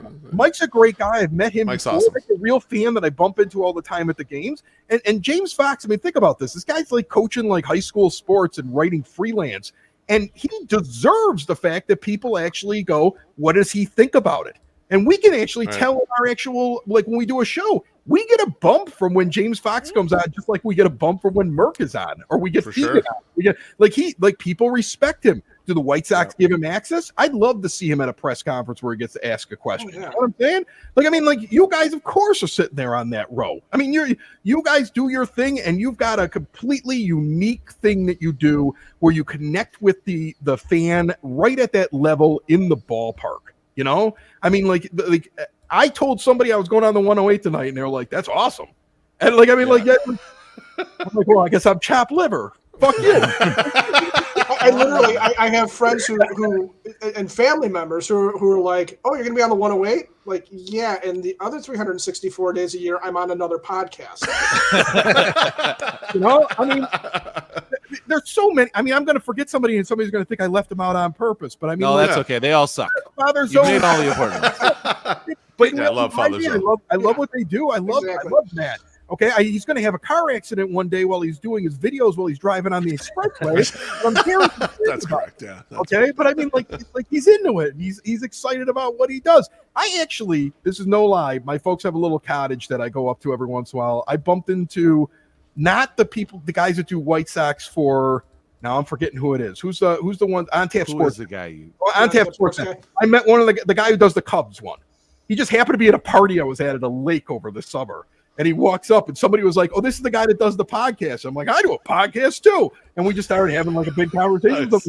Like there's people out there that are doing all these different things and they're working very hard and they love it. And they put their love and their time into it. And it shows how much they care about their team. And you have a team that wants nothing to do with them. Okay. Instead, they want Bob Nightingale to shame us into buying season tickets. Right. Exactly. Right. It's very weird. Yeah. It's a strange thing. It's not like that with every podcast because I know I've talked to podcasters who podcast for the Blue Jays. I've talked with podcasters that podcast that for the Royals. There are guys out there. There are teams out there that embrace the people that are doing what we do. This team doesn't. They got thin skin and they can't handle when somebody says they don't agree with them. To pile onto that. So, you know, these guys know it. I'm a big Star Wars guy. And so a few years back, Star Wars Celebration, which is like their huge convention. Like this is the Star Wars brand putting it all out there. All their big media is at this. They bring in all the stars, everything. This is Sox Fest 1,000 times. On right? roids. The Jose Canseco of Sox Fest. Me and my wife go to this. It's at McCormick Place. The whole second floor, like at McCormick Place, is just a row of podcasters. They brought in all of the top podcasts about Star Wars. I mean, there are a whole hall of this. And it's just guys that critique it. Guys that say this is wrong with this or you shouldn't have done that. That all over the place. There's a whole row of it. And they're just doing like their 2-3 hours of content there, and people are coming in and walking in and going to these things. That's one of the biggest brands on the planet. And if the smaller brands, like it's crazy to talk about MLB teams as smaller brands, but they are in comparison to something like this that is worldwide. They can't see that this huge brand is doing this and this works. I mean, ESPN remember Star Wars exists, right? That's the litmus test, and they're willing to deal with the podcasters. ESPN forgets about the White Sox all the time, and they're sitting there going, "Hey, a bunch of people like talking about us on the internet and reminding humanity that we exist." Forget them. You know? Every damn team has a Star Wars night, right? Right. Used to, and they know that this is part of it. Yeah. You know what? I'm to me, it's the one thing that I think they really dropped the ball on. I talk to people all the time, like even not having anything to do with the White Sox, just in the podcast world. So many people are starting to realize the value of it. And one of the biggest values to a podcast is that if it has a targeted audience, and whether like with some of the shows that we do, that it's local or it hits a certain area, or if it hits a certain fan base, because the thing is that it's something that advertisers want. Okay. I mean, and you know it. You have a Mazda dealership that's advertising with you, right? I mean, I have Red Wing shoes and I have like Cork and Carry, and like we have different brands. I mean, we have brand names. Like on my EP podcast, the EP podcast is sponsored by Wintrust, for crying out loud. So you're telling me that like you don't want to talk to a little podcaster like me, but I've got the same people sponsoring me as your White Sox Talk podcast a few years ago. So Right. and they knew exactly what they were looking for. They're like, send me your numbers, send me what you do, send me your pricing. And then they had a board meeting about it, and 5 people had to approve it, and they made the sale because they knew there was a value in it. There's a value in this, and the White Sox are missing it. Okay. And I know it sounds like it's just us saying we should get more. All right. And it'd be nice if I got a free beer every once in a while. But you know what? And you complained about it because it was just Miller Lite. I did a whole case of You it. didn't get the dessert cart and the Miller Lite. It makes me gassy in my old age. But what I drove him home. What I would like, first of all, is don't work against us, because we've felt that. We've actually seen it where it's worked against us. Okay. But also you should be open to getting them over there. Okay. Before they even knew who we were and we were building something, the idea that it was, we don't help out and we don't book anybody for podcasts. We were told that by the White Sox. We won't do that. And it was like, well, what do I got to get to for you to do it? We just never do it. Why? Because the players enjoyed themselves when they were on the show. And they've been interviewed by the radio stations and stuff like that. If you've had people on, we've had people on, so many other podcasters have had something on. If you sucked at what you did and you treated people terribly and you were a bad interviewer or you didn't know what you were doing, they wouldn't come back. Look at all the repeat people that you bring back. Look at Jeff Passan came on your show. You don't think Jeff Passan didn't look into you and figure out what you were and decide to himself whether or not he wanted to be a part of this? So You got to check us out. Right. Come on your show.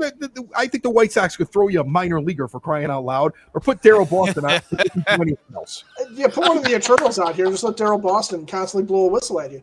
But here's the funny part. This show's too horny to have Daryl Boston on. They can't. There's probably a hole for him You somewhere. guys thought you get me fired up about Sox on 35th. This is the thing that gets. But here's the funny thing too, because Chris complains about this all the time. And that's, they send out those surveys to season ticket holders. How do you feel about this player? Do you like this player? And then, I don't know, you never hear these players speak because they don't allow them to go out in the media very much. Right, And there's only Garfine, right? There's really only a couple of outlets. I'm a big Jake Berger fan, not just because I have a thing for questionable defense and power hitting right-handed hitters.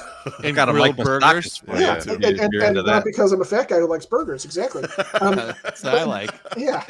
But why am I a Jake Berger fan? Because he came on our show and he was just a lot of fun to talk to. Oh my God, he was funny before and he was funny after. He was so funny the whole time. He was super personable. Yeah, his fiance reached out. She jumped on the show. She talked. Yeah. I mean, like, just like, and the thing is How do you sell these players? You sell them by letting fans get to know them. Get them. Yeah. Get in on them. That's right. How do I kill this rabbit with these big claws? Right. They're going to get a different interview with you, and they're going to see a different side of the player with you than they're going to see. Yeah. Fine. They're going to see a different side of the player when he sits at the 9-foot homemade oak bar and he has a conversation with us. And they're going to see a different, because and they're so concerned about, do you connect with this player? Those surveys are the worst. And I'm always waiting. Like, I don't give a crap. Win baseball games. Like, it just aggravates me. But if that's what you really care about, for crying out loud, then like show that was Liam Hendricks below. No, Berger was not the Windows. Berger that was Liam. Liam Hendricks was the one in his Jeep with Berger stopped his workout. He was in the gym on a cell phone. He was fine. You try to do it. I told Ed, of all the people I've interviewed, and I had Howie Mandel swear at me and hang up the phone. I pissed off multiple people. Like we had the guy who played Grandpa on the Munsters. Oh, he was always fun. Grandpa L. Munster. I got him. He had dementia when he was talking to us. Julia Child didn't know where she was when she was. Oh, my God. Standing there. Okay. But I mean, like, I've had very difficult interviews in my life, right? Liam Hendricks was one of the hardest things. I told him the hardest. I couldn't hear him. He's got an Australian accent. The wind going on. I hope there's something there in the post edit. Like, I was so concerned about that. It worked out, but yeah, it was. It was not possible. And then somebody sent me a comment. I remember that, like, sound quality's not as good this week, and I was like, "Fuck that!" The balls of that commenter, man. Harsh, just harsh.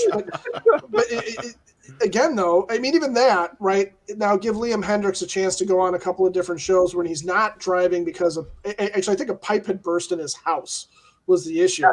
He had to deal with a flood because there was a flood in his house.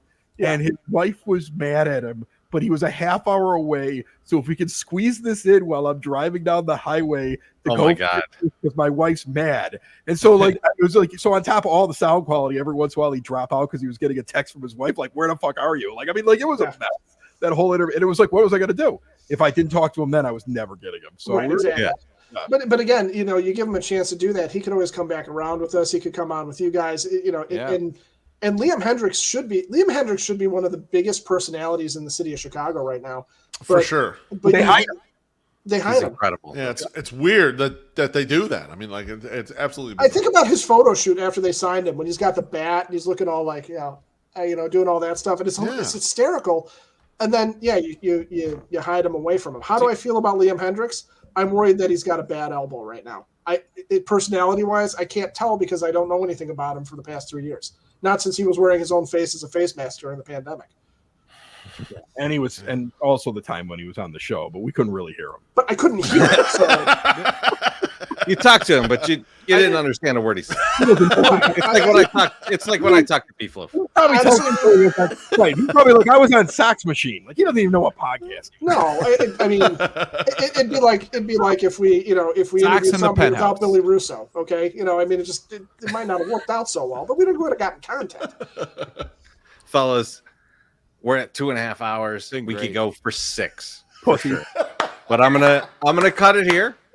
But I do, I want to offer it to you guys, hang back for a minute after we finish this up. We'd love to talk to you guys more. Chris, I know you really want to you held back, so I know you want. There's more. We know there's more out there, especially on the partnership. We're gonna hear more. Oh my God! All I want is I want a summit. I want you to I don't think it's weird. It's not for any other reason, but I want you to get me and Josh Nelson together on a show. That's what I think we should. We can definitely do that. I remember a long time ago that there was like something like where you guys were like, who would be an interesting play-by-play team from Twitter? Yeah, that was me. I wrote that. Yeah. I thought you two would be great together. Yeah. We need to meet it. We've never done anything together. You know what I'm saying? I think we need to do this show. We definitely have to do that. Yes. We'll 100%. We'll put that on the list. We'll make we're that gonna do it in a steel cage, brother. It's not gonna be friendly. We're gonna fight. 7 folding tables and ladders. Well, fellas, we'll talk to you in a second, and we'll finish this up here. Thanks a lot, guys. This is a treat every year when we do this. I look forward to it, and I'm so glad we did it. There was a hole somewhere in there for your trees that needed to be filled. We filled the hole. Come again in person, for crying out loud. I remember when we used to do this all together in the same room, and God, my would bring coffee stouts that were like, and he'd be like, "Hey, you want to try one of the 22 different styles of coffee stout I brought?" I'm like, 22 different styles of coffee stout. So yeah, Your wife saved our lives that day She by did. bringing us food. If food had not come down, we would all have perished in your basement. Thanks, guys. We will talk to you soon. These boys. Oh my God. Oh, I'm big again. Always incredible. That's crazy. It is. If you think about what podcasts about baseball are supposed to be, it's supposed to be like guys sitting around in a bar talking baseball. And like when the times I've been around Chris drinking beers and talking baseball, 15 hours. It could go. It could go forever. So like I'm looking at. I'm like only 2.5 hours. Pretty good. Pretty good. And I was quiet a lot. So yeah, you true. were subdued. So but I'm gonna ask you to not be subdued right now. It's time to give some thank yous or some GFYs. My Suck Summer, I'm gonna put you up first. I'm going to go first. Yeah. I'm going to thank Ed and Chris because they're like the best friends that you don't have to talk to every 6 months or every 2 weeks or every other day. You can just get back in, you jump right in. Like we legit, I don't think have talked to them in a year. Like we saw the Sox in the I was on the show, but Oh, that's true. I'm saying we as a group. Okay. I'm sorry. All right, just fucking. Not everything's about you. Go with it. Okay. Go with it. All right, not everything's about you. So yeah, no, I wanted to give them a big thank you, and just a fuck you to the with a lot of pride and passion. Wow. I like MSS going in Not this even direction drunk. a lot. I Still like it mad. a lot. Beef, who you thinking? Frick yeah. So I'm going with the GFY right now. Oh shit! I'm going to GFY everyone that's ever ghosted us for an appearance on our podcast because Jeff Passan did our podcast last week. Yeah. And he is bigger than you are. Whoever you are that ghosted us that I will not name. And so I'm happy Hannah. about this. It makes me so happy right now that you ghosted us. We'll never talk to you again. Goodbye. We can get Jeff Passan. We don't need you. Wow. The confidence through the roof. Pompous loaf back Pompous again. Loaf is back. Back again. You know what I wanna- Chorizo, you know what yourself. I want to think, man. I want to thank all the people that have gotten tickets for 108 Day Live, and Oh, we're gonna fuck see yes. Oh, there you this go. weekend. Look at that got- crew, baby. Excellent crew for this Super weekend. sloppy. I can't wait to see everybody. I will say, if for some reason you cannot go, oh man, the Southwest fucked me up, or I'm sick, or something else, or anything goes down. I do not let those tickets go to waste. Look at our Twitter feed. There is a thread. There's tons of people looking for tickets. Hook up with them, give them the tickets, or sell them the tickets. I don't care how you do it. Yep. But Sexual favors. let's not let any of those go to waste. People are excited for it. I can't wait to be there. I think it's gonna be wild. We got great guests. It's gonna be a great time seeing everybody in person again. It's that's the thing about this.